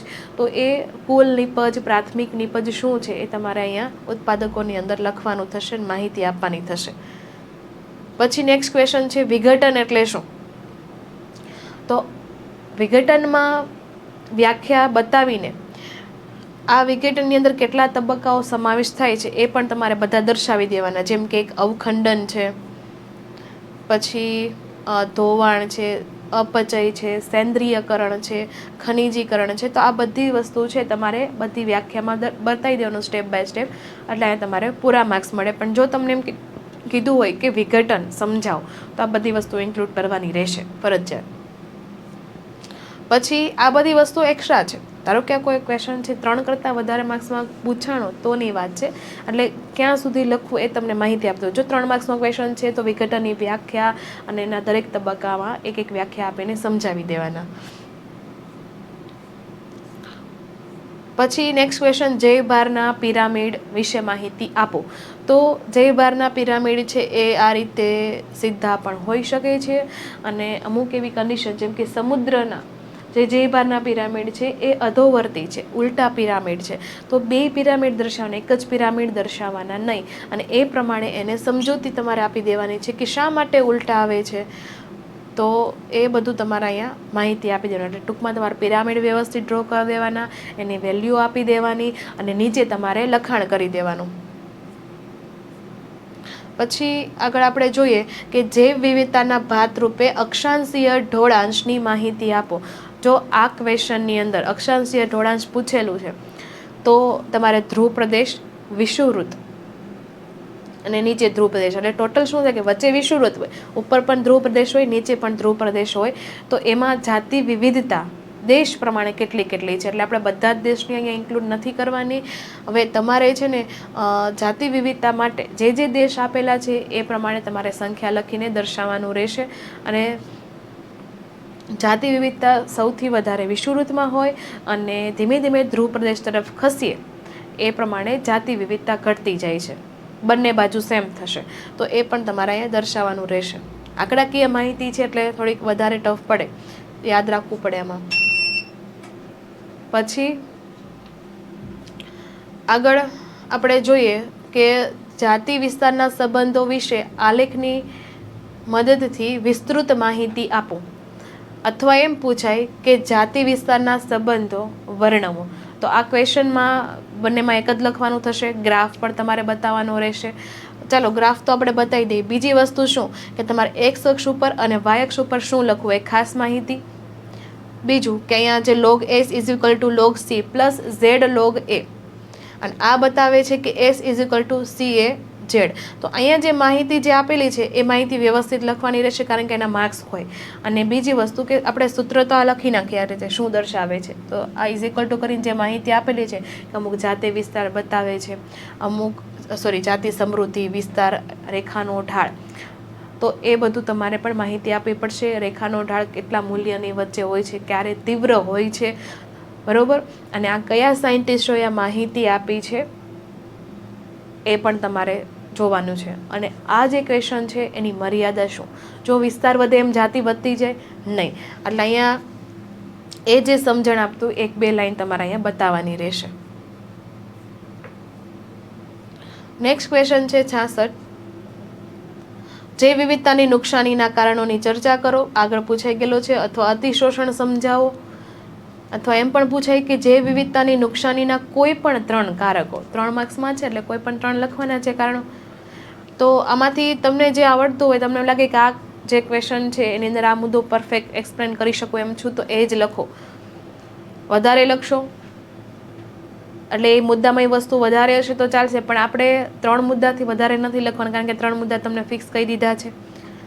વધારે આવડે છે તો મેં કીધું એમ થોડીક જગ્યા મૂકી દો, પાછળથી તમે ટાઈમ હોય તો લખજો, પણ જેટલું માંગેલું છે એટલું પહેલાં કામ પતાવી જ દેવાનું. તો અહીંયા વસવાટી નુકસાન તથા અવખંડન, અતિશોષણ છે, આ બધામાં એક્ઝામ્પલ મેન છે લખવા. વિદેશી જાતિઓનું અતિક્રમણ છે, સહવિલોપન અને સહલુપ્તતા. આમાંથી તમારે મનપસંદ ઓછામાં ઓછા 3 તો પાકા કરી જ દેવાના, કદાચ પૂછાય તો કામ લાગે. નેક્સ્ટ ક્વેશ્ચન છે સ્વસ્થાન જાળવણી અને નવસ્થાન જાળવણી, એટલે કે ઇન સિટુ અને એક્ઝિટુ છે, એનું વ્યાખ્યા આપી દો. પછી એ પ્રદેશની અંદર શું કરવામાં આવે છે, તો એકમાં રાષ્ટ્રીય ઉદ્યાન આવે, પછી આપણે અભયારણ્યો છે, જે આરક્ષિત વિસ્તારો છે. તો એક બાજુ બીજ નિધિની આપણે પ્રક્રિયા થાય છે, ક્રાયો પ્રિઝર્વેશન, પ્રિઝર્વ કરવાની. પછી અમુક એવા પ્રાણી સંગ્રહાલયો છે, પછી વનસ્પતિ ઉદ્યાનો છે કે જ્યાં લુપ્ત થવાના આરે પ્રાણીઓ હોય એને જંગલ વિસ્તારમાંથી બહાર ખસેડીને ત્યાં સ્પેશિયલી આપણે કાળજી એને રાખી શકીએ છીએ અને લુપ્ત થતાં બચાવી શકીએ છીએ. તો આમાં જે બી સવાલ છે ને એનો તમને અહીંયા તફાવતમાં સ્વરૂપે માહિતી લખવાની રહેશે. પછી આગળ આપણે જોઈએ તો અહીંયા તમને આપેલી છે કે અંડવાહિનીઓની રચના અને સ્થાન વિશે માહિતી આપો. તો હવે અહીંયા ક્વેશ્ચન નંબર આપણે આગળ વધીએ છીએ કે 68 છે, એટલે હવે બધા જ ક્વેશ્ચન છે એ 4 માર્ક્સના થઈ જવાના છે. અહીંયા સુધીના 3 માર્ક્સના હતા, હવે અહીંથી બધા 4 માર્ક્સના શરૂ થાય છે. એટલે આપણે એમાં અમુક ક્વેશ્ચન એવા પણ આવે કે એમાં આકૃતિ પણ હશે અને લખાણ પણ હશે. તો તમારે ખાસ યાદ રાખવું કે જે આકૃતિવાળા ક્વેશ્ચન હોય ને એમાં 2 માર્ક્સ તો આકૃતિના હશે અને 2 માર્ક્સ લખાણના હશે. તો આકૃતિની અંદર એ શું જોવે કે તમે આકૃતિ વ્યવસ્થિત ડ્રો કરી છે, પછી નામ નિર્દેશન વ્યવસ્થિત થયું છે કે નહીં, અને એના આધારે જે પણ તમને અંગ પૂછેલું હોય અથવા કોઈ પણ એવો ક્વેશ્ચન પૂછ્યો છે એના આધારે થોડીક ડિટેલમાં માહિતી તમારે આપવાની રહેશે. એટલે એવી રીતે આપણે તૈયારીમાં રહેવાનું. ધારો કે અહીંયા પૂછેલો છે ક્વેશ્ચન કે અંડવાહિનીઓની રચના અને સ્થાન વિશે માહિતી આપી દો. તો એવી રીતે તમારે જો તમને માદા પ્રજનન તંત્ર નથી લખ્યું પણ જો એવો ક્વેશ્ચન પૂછાય તો આપણે અહીંયા ચોખવટ પાડી છે તો તમારે ડ્રો કરવાનું રહેશે કે માદા પ્રજનન તંત્રની આખી આકૃતિ કરીને અંડવાહિની વિશે સમજ આપવાનું. ઘણીવાર એવો પણ ટ્વિસ્ટ કરીને પૂછાય કે માદા પ્રજનન તંત્રની આકૃતિ દોરીને કુખ વિશે માહિતી આપો અથવા ગર્ભાશય વિશે માહિતી આપો, અંડપીંડ વિશે માહિતી આપો. એટલે જે પણ ઓર્ગન ટૂંકમાં કીધું છે એના વિશે લખવાનું. ઘણા સ્ટુડન્ટ એવા હોય કે ખાલી એવું શબ્દ સાંભળે કે માદા પ્રજનન તંત્ર તો એમાં આકૃતિ પણ દોરશે અને બધા જ અંગો ડિટેલમાં સમજાવશે. તો શું થશે કે માંગ્યા કરતાં વધારે થયું તો તમે વધારે લખશો એનો કોઈ માર્ક્સ નહીં મળે. એટલે જે માંગેલું છે એ પ્રમાણે જ તમારે લખવાનું રહેશે અને બધું જ લખવા જશો તો ટાઈમ ઘટશે. પછી આગળ છે 69 શુક્રકોષ જનનની પ્રક્રિયા આકૃતિ સહ વર્ણવો અથવા શુક્રકોષ જનનની ક્રિયા સમજાવો. એટલે અહીંયા શુક્રકોષનું નિર્માણ કેવી રીતે થાય છે, કેટલા તબક્કા આવે છે, એ તબક્કાવાર તમારે વ્યવસ્થિત દર્શાવવાનું રહેશે કારણ કે 4 માર્ક્સ છે. અને અહીંયા તમારે જે આકૃતિ આપેલો ઝાડ છે તો એમાં પહેલેથી આદિ શુક્રકોષ, રટોલી કોષો, પ્રાથમિક પૂર્વ શુક્રકોષ, દ્વિતીય પૂર્વ શુક્રકોષ, પ્રશુક્રકોષ અને શુક્રકોષ એવી રીતે વ્યવસ્થિત બતાવવાનું રહેશે. ઘણીવાર એમ પણ કે તમે ચાર્ટ સ્વરૂપે બતાવો તો તમારે એ ચાર્ટ પણ તમારે બતાવવાનો રહેશે આ રીતે. તો એ બતાવીને છેલ્લે આ બધા તબક્કા વ્યવસ્થિત લખવાના અને ટાઈમ વધે તો હોર્મોન્સ હોય તો હોર્મોન્સ વિશે પણ લખી દેવાના કે નર જાતીય હોર્મોન્સ જે LH અને FSHની ઇફેક્ટ શું થવાની છે કોષો ઉપર એ પણ તમારે માહિતી આપવાની રહેશે. નેક્સ્ટ ક્વેશ્ચન છે ઋતુચક્ર કોને કહેવાય છે, તબક્કાવાર સમજાવો. અથવા તમને એમ પૂછે કે સ્ત્રીઓમાં ઋતુચક્ર સવિસ્તાર સમજાવો. તો પહેલાં તો એ ચક્ર શું છે, ઋતુસ્રાવ શું છે, સમયગાળો કેટલો છે, કયા ધારો કે ગર્ભાશયની અંદર માદા પ્રજનન તંત્ર છે તો એમાં કયા ભાગમાં આ પ્રક્રિયા થાય છે એ સ્થાન સાથે પહેલાં માહિતી આપી દેવાની. પછી આપણે 3 તબક્કા દર્શાવી દેવાના, 3 તબક્કાનો સમયગાળો દર્શાવી દેવાનો અને પછી એને થોડાક આપણે ડિટેલમાં લખી નાખવાના. જો આપણે આકૃતિ પૂછેલી હોય તો આકૃતિ તમારે આ રીતે બતાવી દેવાની અને આકૃતિમાં નીચે આપણે બધા 1 થી 30 29 દિવસો છે, પછી ગર્ભાશયમાં ઘટના શું થાય, અંડપિંડમાંથી અંતસ્ત્રાવની ઇફેક્ટ કેવી હશે, એનો ગ્રાફ કેવો છે, પ્રોજેસ્ટેરોન છે, ઇસ્ટ્રોજન છે તેનો, પછી અંડપિંડની ઘટના એટલે કે પુટિકાનો વિકાસ કેવી રીતે થાય છે એ દર્શાવવાનો રહેશે. અને જે પિટ્યુટરી ગ્રંથિ છે એમાંથી LH અને FSHનો સ્રાવ કેવી રીતે થાય છે, કયા દિવસે વધે છે, કયા દિવસે ઓછો સ્રાવ છે, એ ખાસ તમારે યાદ રાખવાનું કારણ કે યાદ રાખેલું જ તમારે તબક્કામાં લખવાનું થશે. આગળનો જે ક્વેશ્ચન છે અંડકોષ જનનની પ્રક્રિયા વર્ણવો. તો જેમ શુક્રકોષ જનન છે એવી રીતે અંડકોષ જનન છે પણ ડિફિકલ્ટી થોડી વધારે આમાં પડશે કારણ કે એક બાજુ પુટિકાનો વિકાસ અલગ અલગ રીતે થાય છે અને એક બાજુ કે જે અંડકોષ છે એમાં અર્ધીકરણ 1 અને અર્ધીકરણ 2 એટલે 2 વસ્તુ આપણે સાથે યાદ રાખવી પડે કે કયા સમયે અર્ધીકરણ 1 પૂર્ણ થયું છે અને કયા સમયે અર્ધીકરણ 2 થવાનું શરૂ થયું છે. તો એ સમયગાળો ત્યારે તે સમયે કઈ પુટિકા હશે, પ્રાથમિક, દ્વિતીયક કે તૃતીયક એ પણ ધ્યાન રાખવું. એટલે જ્યારે લખતી વખતે એમાં ખૂબ ધ્યાન રાખવાનું રહેશે. તો અંડકોષજનનની પ્રક્રિયા વર્ણવો, અથવા આપણે એમ કહીએ કે બીજો ક્વેશ્ચન કે અંડકોષજનનની પ્રક્રિયા હેઠળ પ્રાથમિક પુટિકામાંથી અંડપાત સુધીની ઘટના નોંધો. અંડપાત એટલે કે 14મા દિવસે થશે, અંડકોષ મુક્ત થશે, તો ત્યાં સુધીની ઘટના દર્શાવવાની છે.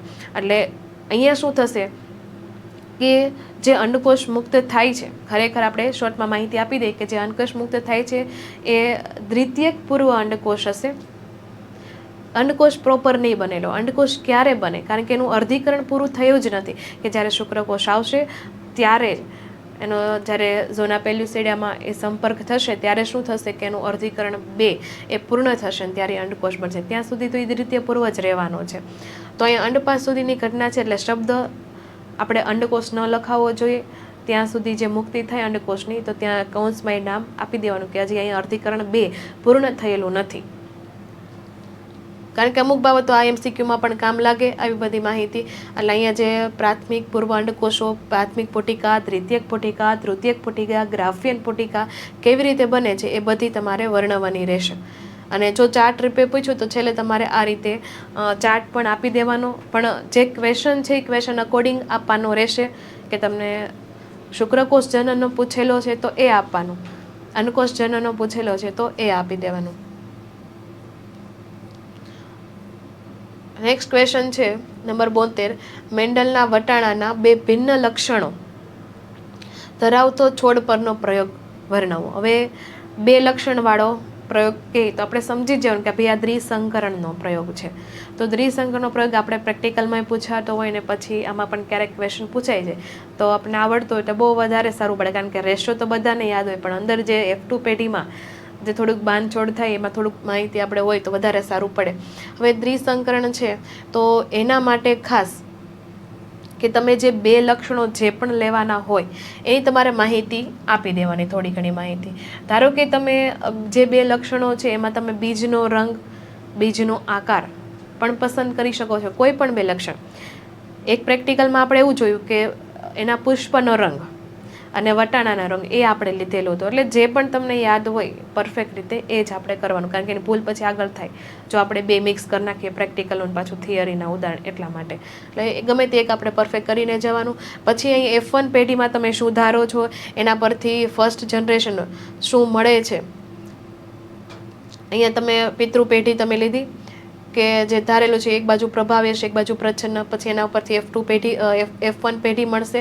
અને F1 પેઢી છે એમાં તમારે સ્વફલન કરાવડાવવાનું, અને સ્વફલનમાં પહેલાં આપણે જન્યુ બનાવડાવવા પડશે અને એના આધારે તમને F2 પેઢી મળશે. એટલે આમાં F2 પેઢીમાં જે પણ રેશિયો મળે છે એ રેશિયો તમારે દર્શાવી દેવાનો. એનો સ્વરૂપ પ્રમાણ કેટલું છે, એનું જનીન પ્રમાણ કેટલું છે, એટલે એ વ્યવસ્થિત બતાવી દો. જનીનો કેવા આવે છે એ ખાસ જોવાનું, કારણ કે જે પ્રોબ્લેમ થઈ જનીન રેશિયોમાં થાય, કારણ કે એમાં થોડુંક રેશિયો છે વધારે લાંબો મળે છે એટલા માટે. એટલે આપણે યાદ રાખેલું હોય તો વધારે સારું પડે, અને જેને આવડે છે કરતાં તો એ પણ કરીને લખી શકે છે. નેક્સ્ટ ક્વેશ્ચન છે સહપ્રભાવિતા કોને કહે છે અને મનુષ્યના રુધિર જૂથ દ્વારા, એટલે કે આપણે બ્લડ ગ્રુપ A, B ને O જે આપણા બ્લડ ગ્રુપ છે, જે રુધિર છે એના ઉદાહરણ દ્વારા સમજવાનું કીધેલું છે. તો સહપ્રભાવિતા એટલે એમાં કોઈ પ્રચ્છન્ન નહીં હોય, બંને કારકો પ્રભાવી હશે એટલે એને સહપ્રભાવિતા કહેવાય છે. તો એ વ્યાખ્યાની થોડી ઘણી સમજ આપી દેવાના. કેટલા બ્લડ ગ્રુપ હોય છે તો એના પિતૃ પેઢીમાં જે જનીન છે એ બંનેમાં પ્રભાવી છે. એના પછી જે જનીન સંતાનોમાં ઉતરી આવે છે તો પણ એ કારકો કેવા રહે છે, પ્રભાવી જ રહે છે. એવું નથી હોતું કે એક પ્રચ્છન્ન રહે તો પછી એ આગળની વાત થઈ ગઈ, પણ અહીંયા સહપ્રભાવિતા શબ્દ છે એટલે બંને કારકો પ્રભાવી રહે છે. તો અહીંયા જે રુધિર જૂથ છે એને નિયંત્રણ કરતું જનીન છે આઈ જનીન છે કેટલા પ્રકારનું છે માહિતી આપી દેવાનું. અને તે શર્કરાનું નિર્માણ કઈ રીતે કરે છે, કઈ જગ્યાએ કરે છે, અને પછી અહીંયા પિતૃમાંથી કયું કારક આવે છે, બીજા પિતૃમાંથી કયું કારક આવે છે. કારણ કે જન્યુમાં હંમેશા એક જ કારક પ્રવેશ કરી શકશે, એટલે એ કારકોનું જોડાણ થાય, અને એટલે કે જન્યુનું જોડાણ થાય અને પછી સંતતિ બને. તો એ જે સંતતિ બને એ પ્રમાણે જે રુધિર જૂથ હશે એ તમને અહીંયા આપેલા છે. જેનું બ્લડ ગ્રુપ O છે તો O માટે તો અહીંયા સ્મોલ આઈ દર્શાવેલો છે, એનો મતલબ કે કોઈ પણ પ્રકારની શર્કરાનું નિર્માણ નથી કરતું, તો એનું બ્લડ ગ્રુપ શું હશે, O હશે. તો અહીં બધી તમને શક્યતાઓ આપેલી છે એ બધી તમારે દર્શાવવાની રહેશે. Next number 74. હવે આમાં શું થશે? આમાં તમને આપેલું છે મોર્ગનના સંલગ્નતા અને પુનઃસંયોજનના પ્રયોગના પરિણામનું તારણ તમારે વર્ણવવાનું છે અથવા પ્રયોગ દર્શાવવાનો છે. તો અહીંયા જે વાત છે મોર્ગનની, તો મોર્ગને શેના ઉપર કામ કર્યું હતું? મોર્ગન અને એના જે સ્ટુડન્ટ હતા એની સાથે જેના સહપાઠી આપણે કહી શકીએ અથવા એના વિદ્યાર્થીઓ બધા ભેગા મળીને આ પ્રયોગ કરેલો હતો. તો અહીંયા શું કે મોર્ગને ડ્રોસોફિલા મેલાનોગેસ્ટર ઉપર જે કાર્ય કરેલું છે એમાં એને લિંગી રંગસૂત્ર ધ્યાનમાં લીધેલા છે કે દૈહિક રંગસૂત્ર ધ્યાનમાં લીધેલા છે. એને જે કાર્ય કરવાનું છે, એને જે પ્રયોગ કરવાનો છે, એને મેન્ડલ આધારિત વિચાર્યું કે મેન્ડલે એવું કીધું કે વનસ્પતિને એના ધારો કે વટાણાનો છોડ એ વનસ્પતિ, એના 2 લક્ષણો એના ધારેલા અને ત્રિસંકરનો પ્રયોગ કરેલો. સેમ અહીંયા શું છે? મોર્ગન છે. રાશિ તો બેની એક, મેન્ડલ અને મોર્ગન. તો મોર્ગનને પ્રાણી પસંદ કર્યું જેમ કે ડ્રોસોફિલા. તો અહીંયા જે 2 લક્ષણો હતા એને પ્રમાણે જ લીધા. એ 2 વચ્ચે ત્રિસંકરણ કરાવ્યું. પણ જેવો રેશિયો અહીંયા મેન્ડલને મળી જતો હતો વનસ્પતિમાં, એવો રેશિયો અહીંયા આપણે પ્રાણી જે લીધું છે ડ્રોસોફિલા એમાં નથી મળતો, કારણ કે બંને જનીનો X રંગસૂત્ર પર આવેલા છે એટલા માટે. એટલે F1 પેઢી જેવી આવવી જોઈએ મેન્ડલ પ્રમાણે, એ આમાં સાબિત નથી થતી. રેડી? તો એ અહીંયા સાબિત કરેલું છે અને એ માટે એને જે પ્રયોગ દર્શાવેલો છે એ તમારે જે 2 ક્રોસ છે, 2 ક્રોસમાંથી તમે 1 ક્રોસ લખો તો પણ ચાલે, કારણ કે 2 સરખા છે. પણ આમાં 2 ક્રોસનું જ્યારે તમે કમ્પેરિઝન કરો ત્યારે તમને તારણ મળે, એના સિવાય ન મળે. કારણ કે અહીંયા શું છે? પહેલાં તો પુનઃસંયોજકતા અને સંલગ્નતા શું છે એ તમારે ક્વેશ્ચનમાં ખાસ દર્શાવવાની રહેશે. સંલગ્નતા એટલે જે વારસાગત જે જનીન મળે તો કેટલું પિતૃ જનીન સાથે સંતાનનું જનીન મેચ થાય છે. અમુકમાં એ વારસાગત રીતે બેઠું મળી જાય તો એ જનીન સરખું જ હોય, એટલે પિતૃ જેવા જે એના સંતતિ લાગતા હોય. પણ જો એમાં પુનઃસંયોજકતા આવી જાય વધારે પ્રમાણમાં, પુનઃસંયોજકતા એટલે શું છે કે જ્યારે રંગસૂત્રમાં વ્યતિકરણ થાય, વ્યતિકરણના કારણે શું થશે કે જનીનની અદલા બદલી થઈ જાય. એક બાજુ આ રંગસૂત્ર છે, બીજી બાજુ આ રંગસૂત્ર છે. તો જે અર્ધીકરણ થતું હોય ત્યારે જનીનની અદલા બદલી થાય, અને જનીનની અદલા બદલી થાય એવા રંગસૂત્ર જ્યારે જનીનમાં પ્રવેશે છે અને એના એવા આગળ સંકરણથી જે માખી બને તો એ કંઈક પિતૃ કરતાં અલગ જ બને, બિન પિતૃ માખી બની જાય છે. કારણ કે વ્યતિકરણના કારણે લક્ષણો બદલી જાય છે, અલગ જ પ્રકારના થઈ જાય છે. એટલે અમુક માખીઓ છે પિતૃ જેવી અને અમુક અલગ આવે છે. તો એક પુનઃસંયોજકતા બની, પુનઃ એટલે કંઈક નવી સંયોજકતા, નવા બિન પિતૃ માખી બને. સંલગ્નતા એટલે એના જેવી જ માખીઓ બને. તો એ પ્રમાણે અહીંયા ક્રોસ આપેલા છે તો વ્યવસ્થિત દર્શાવવાના. અહીંયા તમને 2 જનીનો નજીક બતાવે છે, બરોબર, નજીક લીધેલા છે, અને અહીંયા 2 જનીનો છે થોડાક દૂર લીધેલા છે. તો એ પ્રમાણે એના પર્સન્ટેજમાં પણ ફેરફાર થાય છે અને એ પ્રમાણે તમારે પ્રયોગના અંતે તારણ આપવાનું રહેશે. તો આટલી વસ્તુ ખાસ દર્શાવવાની. Next number 75. હવે આ ક્વેશ્ચનમાં આપણે જોઈએ મેન્ડલીય અનિયમિતતાઓ એટલે શું અને તેના કેટલાક ઉદાહરણનો ઉલ્લેખ કરવો. તો મેન્ડલની અનિયમિતમાં એક જનીનિક અનિયમિતતા આવી શકે છે અને રંગસૂત્રની અનિયમિતતા છે. તો એના ખાસ રોગ વિશે માહિતી આપી દેવાની કે કયા કયા રોગો છે 2માં આવી જાય છે. અને આ વંશાવળી નકશો છે તમારે ડ્રો કરવાની જરૂર નથી, પણ એક્ઝામ્પલ આપી દેવાનું, કારણ કે એ જ મેઇન થશે આમાં. અને તમને જો વંશાવળી આવડે છે તો સાઈડમાં તમે ડ્રો કરી શકો છો, કારણ કે ક્વેશ્ચન તો જે 4 માર્ક્સનો છે એટલા માટે. નેક્સ્ટ બીજો એક ક્વેશ્ચન છે, આવી રીતે પૂછાય તો કે આનુવંશિકતાનો રંગસૂત્રીયવાદ. તો જે રંગસૂત્રીયવાદ છે એમાં વોલ્ટર સટન અને થિયોડર બોરી આ 2 જે સાયન્ટિસ્ટો છે અને રંગસૂત્ર ઉપર જે કાર્ય કર્યું છે એની જે થિયરી બતાવેલી છે એ બધી તમારે અહીંયા દર્શાવવાની રહેશે. એટલે કયા સાલમાં કામ થયું છે, પછી અહીંયા 2 જનીનો અને કારકો કેવી રીતે છે એ માહિતી આપી દેવાની. પછી અહીંયા અર્ધીકરણ થાય છે તો આમાં રંગસૂત્રમાંથી રંગસૂત્રિકા કેવી રીતે બને, પછી રંગસૂત્રિકા છે ફરીવાર રંગસૂત્ર બની જાય છે. એટલે આખું તમને જો આ કોષચક્ર આવડતું હોય તો આ બધા તબક્કામાં ખબર પડે. પણ આ વસ્તુ છે એકદમ ઉપર છેલ્લી આપેલી છે. તો અહીંયા તમને ખાલી જીવન તબક્કો, અહીંયા જીટું, એટલે અહીંયા કોષચક્ર યાદ કરો કે પહેલાં સંભાજન થઈ જાય, સંભાજનની અંદર શું થાય, પૂર્વાવસ્થા, ભાજનાવસ્થા, ભાજનોત્તર અને અંત્યાવસ્થામાં 2 કોષો બની ગયા અને એમાં બધી રંગસૂત્રિકાઓ જ હોય. પછી એ કોષો વાળો જે કોષો છે બાળકોષો છે, પણ એમાં જીવન તબક્કો, પછી એસ તબક્કો અને પછી જીટુ તબક્કો, એટલે એમાં ડીએનએનું સંશ્લેષણ થઈ જાય. એટલે એ જે રંગસૂત્રિકા છે ને પછી તો એન્ડમાં આખા રંગસૂત્ર જ બની જશે, સંશ્લેષણ થઈ જાય ડીએનએનું ત્યારબાદ. એટલે એ જો તમને આવડતું હોય તો આખું આ તમને કનેક્ટ થઈ જાય કે પછી આ રંગસૂત્રિકામાંથી કઈ રીતે G2માં રંગસૂત્ર બની જાય, એ માટે મેં તમને માહિતી આપી. પછી આ રીતે અહીંયા અર્ધીકરણ દર્શાવેલું છે. તો આ બધી વસ્તુ છે એ અહીંયા સાયન્ટિસ્ટોએ જે ઓબ્ઝર્વેશન કર્યું છે એ તમને માહિતી આપી છે. જે આપણે આ રંગસૂત્રીય વાદ પૂછે તો આ માહિતી તમારે આપવાની રહેશે. પછી નેક્સ્ટ ક્વેશ્ચન છે નંબર 77. DNA કુંતલના પેકેજિંગ દ્વારા રંગસૂત્રીય રચના કેવી રીતે થાય છે એ સમજાવો, અથવા DNA કુંતલનું પેકેજિંગ સમજાવો, અથવા ન્યુક્લિયોઝમ, આવો કોઈ ક્વેશ્ચન પૂછે છે તો એમાં થોડીક સુકોષ કેન્દ્રીય કોષ, આદિકોષ કેન્દ્રીય કોષ એની માહિતી આપી દેવાની. પછી એનું જે બેઝ પેર છે એની લંબાઈ આપી દેવાની, કેટલા બેઝ પેર ધરાવે છે એ માહિતી આપ્યા બાદ અહીંયા તમને જે આકૃતિ છે એ આકૃતિ આપવાની રહેશે. હવે મેં DNA છે તો DNAનો ચાર્જ છે નેગેટિવ. DNA ખુદ પોતે નેગેટિવ છે કારણ કે એની અંદર જે PO4 સમૂહ આવે છે એના કારણે આખું DNA નેગેટિવ બની જાય છે. એની ફરતે જે હિસ્ટોન પ્રોટીન છે એ પ્રોટીન બનેલું છે એમિનો એસિડનું, અને એ ધન વીજભારિત એમિનો એસિડ છે.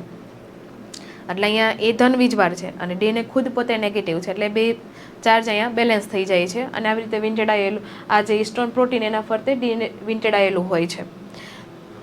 તો એ કેટલો DNA નો ભાગ એ હિસ્ટોન પ્રોટીનના ફરતે વીંટળાયેલો હોય છે, એમાં કેટલા બેઝ પેર આવેલા હોય છે, તો 200 જેટલા બેઝ પેર આવેલા હોય છે. તો અહીંયા તમને જે મણકો દેખાય છે એક જ મણકા જેવી રચના, આવી તો આખી હારમાળા જેવી રચના હોય તો એને શું કહેવાય છે.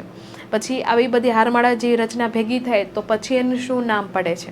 અહીંયા જે હિસ્ટોન પ્રોટીન છે તો એવા એ હિસ્ટોન ઓક્ટામર તરીકે ઓળખાય છે. શા માટે ઓક્ટામર તરીકે ઓળખાય છે તો એ બધી વસ્તુ છે તમારે દર્શાવવાની રહેશે. પછી અહીંયા નોન હિસ્ટોન ક્રોમોઝોલ પ્રોટીન શું છે, યુક્રોમેટિન શું છે, હિટ્રોક્રોમેટિન શું છે, એ બધું આ ક્વેશ્ચનમાં તમે લખી શકો છો. યુક્રોમેટિન, હિટ્રોક્રોમેટિન અભિરંજનના આધારે. નેક્સ્ટ ક્વેશ્ચન એવું પણ પૂછાઈ શકે કે હર્શી અને ચેઝનો પ્રયોગ દર્શાવો આકૃતિ સ. તો એમાં બે જે સાયન્ટિસ્ટો છે એના નામ ખબર છે, એને DNA ઉપર કામ કરેલ, DNA જનીન દ્રવ્યથી સાબિત કરવા માટે એને જે વાયરસ છે એને રેડિયો એક્ટિવ માધ્યમમાં એને ગ્રો કરેલા. તો ઘણીવાર શું છે છોકરા ઉપરની માહિતી લખે નહીં, ડાયરેક્ટ આકૃતિ શરૂઆત કરે ને આકૃતિમાં બતાવી દે કે ભાઈ આ વાયરસ છે, આ ઇકોલા બેક્ટેરિયા છે, અહીંયા સંક્રમણ થાય, અહીંયા બ્લેન્ડિંગ થાય, અહીંયા સાયન્ટિફિકેશન થાય, આટલું ખબર હોય. પણ ઉપરની જે માહિતી છે તમારે લખવી ખાસ કે રેડિયો એક્ટિવ એને માધ્યમ લીધેલું છે, એમાં એ વાયરસને એવી ટ્રીટમેન્ટ આપી જેના કારણે અમુક એવા વાયરસને ફોસ્ફર રેડિયો એક્ટિવ યુક્ત માધ્યમમાં રાખવામાં આવેલા, અમુકને સલ્ફર રેડિયો એક્ટિવ માધ્યમમાં રાખવામાં આવ્યા. એટલે અમુકને ફોસ્ફરથી ટ્રીટમેન્ટ આપી, અમુકને સલ્ફરથી ટ્રીટમેન્ટ આપી. એટલે ટૂંકમાં જોવાનું એ હતું કે આ જે રેડિયો એક્ટિવ મટીરિયલ છે એ વાયરસના કયા ભાગમાં કમ્બાઈન થાય છે, DNA આરે થાય છે કે પછી પ્રોટીન આરે થાય છે. એટલે એ સાબિતીના આધારે અને થોડુંક પછી વાયરસ પછી સેકન્ડ સ્ટેપ અહીંયા ઇકોલાઈ લીધેલું છે. જો જનીન દ્રવ્ય હશે તો ઇકોલાઈમાં જશે.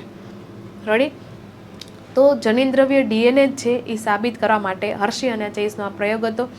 પ્રયોગમાં પહેલાં માહિતી આપવાની, આ રીતે આકૃતિ દોરી દેવાની, અને આકૃતિ દોરીને પછી નીચે તમારે ખાસ માહિતી આપવાની રહેશે કે સલ્ફર અને ફોસ્ફરસનું શું થાય છે, તો કોણ વસ્તુ નિતારમાં જોવા મળે છે અને જનીન દ્રવ્ય ખાસ શું છે એ માહિતી આપવાની રહેશે.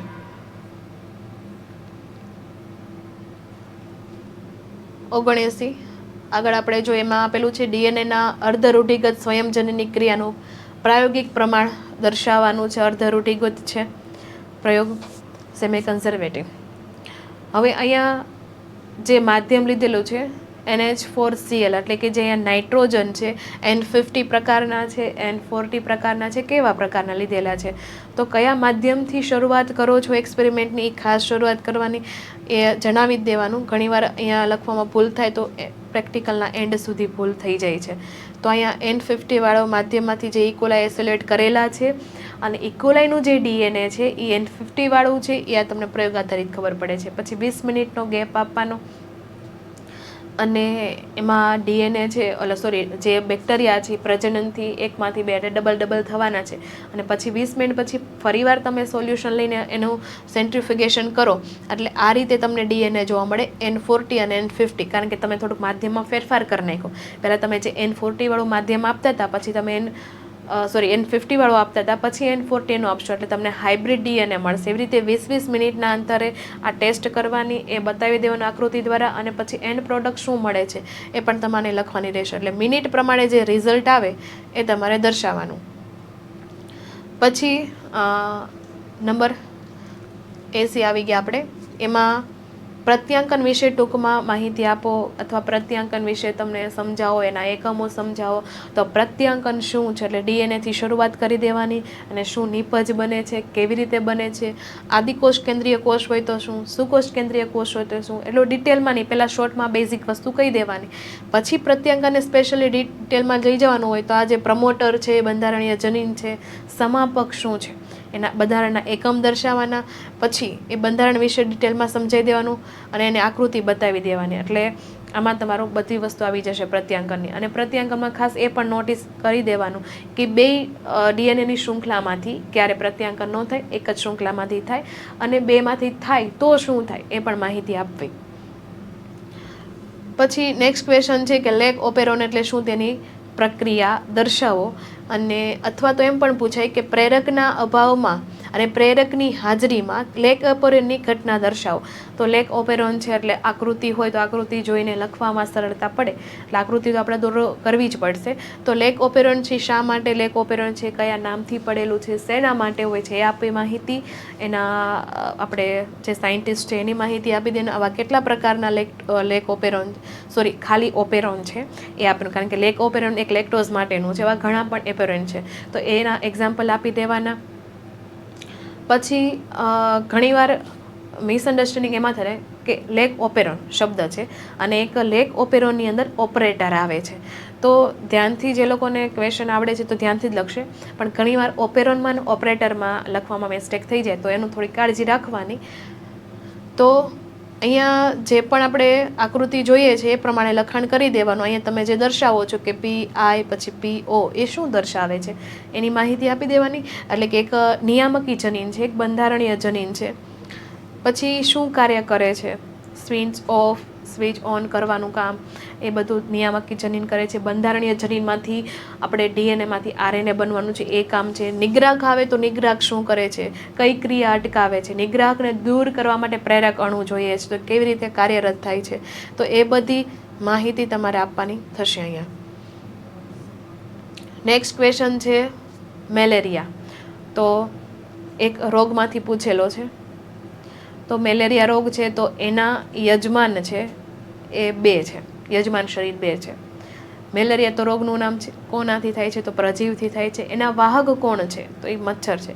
તો એ બધી શોર્ટમાં માહિતી આપી દેવાની. પછી એ મેલેરિયા ક્યારથી તમે જે ચક્ર ડ્રો કરો, જ્યાંથી તમે અહીંયા શરૂઆત કરો પછી એન્ડ પોઈન્ટ ત્યાં જ આવી જવો જોઈએ, ત્યારે એક આખું ચક્ર પૂરું થાય. 2 યજમાનની અંદર એક બાજુ મનુષ્ય રહેશે અને એક બાજુ મચ્છરનું શરીર રહેશે, એમાં એ પ્રજીવ પોતાનો આખો જીવન ગુજારે છે. તો આ બધી તમારે વ્યવસ્થિત આકૃતિ ડ્રો કરીને બતાવી દો, અથવા એમ નામ બતાવી દો તો પણ ચાલે. અને એ મેલેરિયા દ્વારા તમારા શરીરમાં શું ફેરફાર થાય, શું થાય છે એ પણ તમારે માહિતી આપવાની રહેશે. આખું તમારે પ્લાઝ્મોડિયમ અથવા એમ પણ છે પ્લાઝ્મોડિયમનું જીવનચક્ર સમજાવો તો પણ આ જ લખવાનું. પછી એક ક્વેશ્ચન છે એડ્સ. તો એડ્સનો છે ને આમ ક્વેશ્ચન જોવા જઈએ તો બહુ મોટો બની જાય. કેવી રીતે કે એડ્સ વિશે સમજાવો, તો એડ્સમાં તો ઘણું બધું આવે કે એડ્સ શરૂઆત ક્યાંથી થઈ, કયા સમય પહેલાંનો છે, ફેલાવો કઈ રીતે થાય છે, અને અટકાવવો કઈ રીતે, એની ક્રિયાવિધિ શું છે, એની ટેસ્ટ શું છે, એટલે ઘણું બધું આવે છે. એ લોકો તમને સ્પેશિયલ સેપરેટ કરીને જ પૂછશે કે તમે એડ્સ વિશે આ માહિતી આપો, આ માહિતી આપો. એટલે પહેલાં છે ને ક્વેશ્ચન રીડ કરી દેવાનો કે તમને શું પૂછ્યું છે, ક્રિયાવિધિ પૂછી છે, અટકાવવાના ઉપાયો છે, કેટલી વસ્તુ પૂછેલી છે. તો એવી રીતે તમારે લખવાનું રહેશે સૂચના પ્રમાણે. તો અહીંયા એડ્સનું પૂરું નામ, વ્યક્તિમાં કેવી રીતે ક્રિયાવિધિ પૂછે તો આખું તમારે આ આકૃતિ ડ્રો કરી દેવાની. એક કોષની આકૃતિ છે અને આ કોષની અંદર વાયરસ કેવી રીતે ઇન્ફેક્શન પહોંચાડે છે આપણા સામાન્ય કોષને, આ વાયરસ કેવી રીતે ઇન્ફેક્શન પહોંચાડે છે એ પણ ક્રિયાવિધિમાં આવી જશે. અને આપણા સામાન્ય કોષને નુકસાન પહોંચાડે છે તો એ બતાવી દેવાનું. પછી ફેલાવાના કારણો કયા હોઈ શકે છે એ પણ બતાવી દેવાનું. અટકાવવાનું કેવી રીતે અને એની ટેસ્ટ કઈ રીતે. એટલે જેવો તમને અહીંયા ક્વેશ્ચન પૂછાય ને એવી રીતે તમારે અહીંયા એડ્સ વિશે માહિતી લખવાની રહેશે. જ્યાં ફૂલ ફોર્મ આવે ત્યાં ફૂલ ફોર્મ દર્શાવી દેવાનું. પછી આગળ છે જન્મજાત પ્રતિકારકતા અથવા જન્મજાત પ્રતિકારકતા છે ને સવિસ્તાર વર્ણવો. તો આમાં જે પ્રતિકારકતા છે આપણે 4 માર્ક્સનું અને 4 પોઈન્ટ આપણે આવે છે. તો એક છે પેલા જન્મજાત પ્રતિકારકતા શું, જન્મજાત શું છે એ શબ્દ પહેલાં સમજાવી દેવાની વ્યાખ્યા, પછી શરૂઆત કરો તો શારીરિક અંતરાલ, દેહધાર્મિક અંતરાલ, પછી કોષાંતરીય અને કોષરસીય અંતરાલ. તો મોટાભાગે સ્ટુડન્ટ છે સાચા જ નામ લખે, પણ ક્યારેક એવું થાય કે આ કોષાંતરીય અને કોષરસીયમાં લખવાનું ગડબડ થઈ જાય છે, કંઈક અલગ જ લખી નાખે, કોષના સમથિંગ લખી નાખે છે, તો જેના કારણે થોડીક માર્ક્સ કપાવવાની શક્યતા રહે. પછી આ નામમાં શારીરિક અને દેહધાર્મિકમાં પણ પ્રોબ્લેમ થાય છે. બીજી વસ્તુ પ્રોબ્લેમ ક્યાં આવે કે ઉદાહરણમાં ઉદાહરણ છે બે મિક્સ થઈ જાય. એટલે આવા ક્વેશ્ચન છે એમાં તમારે જે પણ અહીંયા એક્ઝામ્પલ આપેલા છે કે ભાઈ શારીરિક અંતરાલમાં કેટલા આવે, દેહધાર્મિકમાં કેટલા આવે, તો એ એક્ઝામ્પલ કરીને જવા કે આટલા અંદર આટલું જ લખવાનું છે. પછી નશાકારક પદાર્થનું નિયંત્રણ અને અટકાવવાના ઉપાયો. તો નશાકારક પદાર્થ શું છે, પદાર્થનું નિયંત્રણ કેવી રીતે લાવી શકીએ, કઈ રીતે અટકાવી શકીએ, તો એ બધી માહિતી આપવાની. અને અટકાવવા માટે જે અહીંયા તમને આપેલા છે કે સમવયસ્કોના બિનજરૂરી દબાણથી દૂર રહેવું, આ બધા પોઈન્ટ તમારે ઇન્ક્લુડ કરવાના થશે.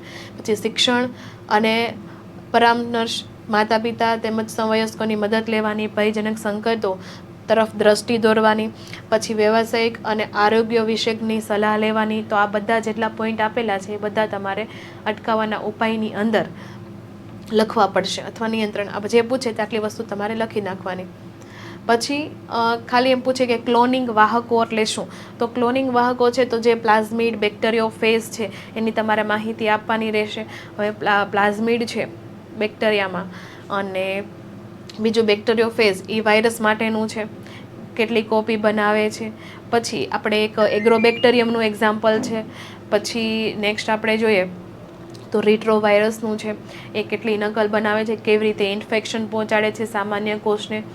ધારો કે એગ્રોબેક્ટેરિયમ છે દ્વિદળી વનસ્પતિનો આપણે એક્ઝામ્પલ એના વિશે પણ લખી શકીએ કે દ્વિદળી વનસ્પતિને નુકસાન પહોંચાડે અને ક્રાઉન કોલ ફોર્મેશન એટલે કે ગાંઠ જેવું બનાવી દે છે એના શરીરમાં. રેટ્રોવાયરસ છે તો એ સામાન્ય કોષને કેન્સર કોષમાં પરિવર્તિત કરી દે છે. તો એ જે ખાસિયત છે બધી આમાં લખી નાખવાની ક્લોનિંગ વાહકોની અંદર. એનો ફાયદો શું છે એ પણ તમે દર્શાવી શકો. નેક્સ્ટ છે પીસીઆરના ઉપયોગથી રુચિ પ્રમાણે જનીનનું પ્રવર્ધન કેવી રીતે કરી શકાય. એટલે ટૂંકમાં પીસીઆર વિશે જ લખવાનું છે. અથવા એવું પણ પૂછે કે પીસીઆરના ઉપયોગથી લાભકારી જનીનનું પ્રવર્ધન તમે સમજાવો. પ્રવર્ધન એટલે કે એમ્પ્લિફિકેશન થાય, કે જે સંખ્યા છે એનું ડબલ થઈ જાય. તો એ કેવી રીતે થાય એ તમારે દર્શાવવાનું અહીંયા. એટલે બધાનો મિનિંગ એક જ થાય છે, પણ સવાલ આવી રીતે પણ પૂછાઈ શકે. પીસીઆરના ઉપયોગથી રુચિ પ્રમાણે જનીનનું પ્રવર્ધન સમજાવો. રુચિ પ્રમાણે એટલે શું? કારણ કે પીસીઆર એક આર્ટિફિશિયલ એવી ટેકનિક છે, તમે જનીન એક સિક્વન્સ તમે મશીનમાં મૂકો તો તમે જેટલી કોપી ધારો એટલી કોપી તમે બનાવી શકો છો, કારણ કે ખુદ તમે ન્યુક્લિયોટાઇડ સિન્થેસિસ કરાવી શકો છો. એટલે કોઈ તમારી પાસે જનીનનો ટુકડો હોવો જોઈએ ખાલી, એટલે તમારી રુચિ પ્રમાણેનું, એટલે જેટલી મરજી હોય એ પ્રમાણે તમે કોપી બનાવી શકો. એટલે એક ટાઈપનું ઝેરોક્સ મશીન જેવું છે આ મશીન. તો પીસીઆરનો અહીંયા અર્થ તમારે આપી દેવાનો, કઈ જગ્યાએ શું થાય છે ડીએનએનું સંયોજન, અહીંયા પ્રોબ તરીકે શું લેવાય છે, પછી કયા ઉત્સેચકો લેવાય છે એ માહિતી આપવાની. પછી આપણે આકૃતિ પરથી જોઈએ તો આકૃતિ વ્યવસ્થિત દર્શાવી દેવાની, એના માટે યોગ્ય તાપમાન દર્શાવી દેવાનું, વિનૈસર્ગીકરણ, તાપમાનનું શીતન, વિસ્તૃતીકરણ, અને એમાં પ્રવર્ધન થાય તો કેટલા ચક્રમાં કેટલી કોપી બની શકે, તો એની એક ઉદાહરણ માટે માહિતી આપી દેવાની કે આટલા ચક્ર ચાલે તો આટલી કોપીઓ બની શકે છે. તો આકૃતિ સાથે વ્યવસ્થિત દર્શાવવાનું રહેશે. પછી એક ક્વેશ્ચન છે પુનઃસંયોજિત ડીએનએ ટેકનોલોજીની ક્રિયાવિધિના સોપાનો. અથવા એમ તમને પૂછે કે તમે સમજી દો 4 માર્ક્સમાં કે પુનઃસંયોજિત ડીએનએ ટેકનોલોજીની ક્રિયાવિધિ. તો એમાં ક્રિયાવિધિની અંદર જો આ મેઇન સોપાનો છે ને એ બધા જ કન્સિડર થઈ જવા જોઈએ. અને આ જે સોપાનો છે એને તમારે ડિટેલમાં લખવાના રહેશે. તો અહીંયા કીધું કે પુનઃસંયોજિત ડીએનએ ટેકનોલોજીમાં કેટલાક ચોક્કસ ક્રમના સોપાનો સમાવેશ થાય છે. તો પહેલું આપેલું છે ડીએનએ અલગીકરણ કરવાનું. તમે શેમાંથી અલગીકરણ કરો છો? તો એ વનસ્પતિનો કોષ છે, પ્રાણી કોષ છે, કોઈ ફૂગનો કોષ છે, કોઈ બેક્ટેરિયાનો કોષ છે. તો જે કોષને આપણે બ્રેકડાઉન કરીને સેલ વોલ બ્રેકડાઉન કરીને એમાંથી ડીએનએ આઇસોલેટ કરવાનું છે, તો એ થોડીક માહિતી આપવાની. રેસ્ટ્રિક્શન એન્ડોન્યુક્લિયસના મદદથી ડીએનએનું અવખંડન અગારોસ ઇલેક્ટ્રોફોરોસિસ જેલ પર આપણે રન કરાવડાવશું. અહીંયા આપણે ટુકડા કરશું, અહીંયા રન કરાવડાવશું. વાહક ડીએનએમાં ખંડનનું જોડાણ એટલે કે જે વાહક ડીએનએ, તો એક હશે અહીંયા આપણે જોઈએ તો પ્લાઝમિડ અને એક તમારો ઈચ્છિત જનીનનો ટુકડો હશે. તો ટુકડાની એ પ્લાઝમિડ સાથે એ વેક્ટર સાથે આપણે કનેક્ટ કરશું અને એને યજમાન કોષની અંદર આપણે ટ્રાન્સફર કરશું. એટલે કે યજમાન કોષનું માધ્યમમાં વ્યાપક સ્તરે સંવર્ધન કરવામાં આવે છે. એટલે યજમાનની અંદર આપણે વધારે ને વધારે આ રીતે પ્લાઝમિડ એન્ટર કરાવીને એટલે કે આપણું ઈચ્છિત જનીનને ઘણી બધી વખત એને એમ્પ્લિફાય કરી શકે છે. એક પીસીઆરમાં પણ એવું કરી શકે છે, આમાં પણ કરી શકીએ છીએ. પછી આવી રીતે ઈચ્છિત નિપજનું નિષ્કર્ષણ એટલે આપણે એને આઇસોલેટ કરી શકીએ છીએ. તો એના માટે આપણે જે ભઠ્ઠીને બધું આપેલું છે તો એમાં તમને નિપજ મળી જાય છે. પછી તમારી જે નિપજ છે એનું શુદ્ધિકરણ ને પેકેજિંગ બધું આવે તો એ બધું ડાઉન સ્ટ્રીમમાં આવે છે. તો ખાલી તમારે જે નિપજ બને છે ત્યાં સુધીની માહિતી તમારે આ ક્રિયાવિધિમાં લખવાની રહે. પછી ક્વેશ્ચન એવો પૂછાય કે જે ભઠ્ઠી વિશે માહિતી આપો. તો જે ભઠ્ઠીની તમારે આકૃતિ ડ્રો કરી દેવાની, આ કેવું સાધન છે, એમાં સંવર્ધન કેટલી માત્રામાં થઈ શકે છે, તો એ જે માહિતી છે લીટરમાં તમારે આપવાની રહેશે. આની અંદર કેટલી વસ્તુ વપરાય છે એ પણ આપી દેવાની માહિતી. પછી આ રીતે આકૃતિ ડ્રો કરીને નામકરણ આપી દેવાનું. નામકરણ કરી દીધું, નીચે ખાસ નામ આપી દેવાનું કે આકૃતિ શેની છે. તો તમને જે ભઠ્ઠી પૂછી છે તો ત્યાં સુધીની જ માહિતી લખવાની. હવે ઘણા અહીંયા માહિતી જો પીએચનું, પછી પ્રક્રિયાથી ક્ષાર, વિટામિન, ઓક્સિજન જે જરૂર પડે એ બધું જ આમાં રિએક્ટરમાં નાખવાનું છે અને જેથી તમને નિપજ મળે છે. તો વિદ્યાર્થી મિત્રો, આજનો આ સેશન જો તમને ગમ્યો હોય તો વિડીયોને લાઈક જરૂર કરી દેજો. આ વિડીયો દોસ્તો તમને કેવો લાગ્યો છે કોમેન્ટ કરીને જણાવી દેશો અને ચેનલને સબસ્ક્રાઇબ કરી બેલ આઇકોન બટન પર ઓલ નોટિફિકેશન ઓન કરી દેશો, જેથી દરેકે દરેક સેશનની માહિતી તમારા સુધી દોસ્તો પહોંચતી રહે. વિદ્યાર્થી મિત્રો, નીટ 2024 માટેનો ક્રેશ કોર્સ આપણો શરૂ થવા જઈ રહ્યો છે. આ ક્રેશ કોર્સ જે છે ઓનલાઈન તથા ઓફલાઈન બંને માધ્યમની અંદર અવેલેબલ છે. તમે પણ જો નીટ 2024 ની અંદર એક બે સ્કોર કવર કરવા ઈચ્છતા હોય, આ કોર્સની અંદર જોડાવા ઈચ્છતા હોય તો કોન્ટેક્ટ કરશો 8866605548 ઉપર. વિદ્યાર્થી મિત્રો, આજના સેશન આપણે અહીંયા એન્ડ કરીએ છીએ. મળી એક નવા સેશનની અંદર. ત્યાં સુધી બાય બાય, આવજો.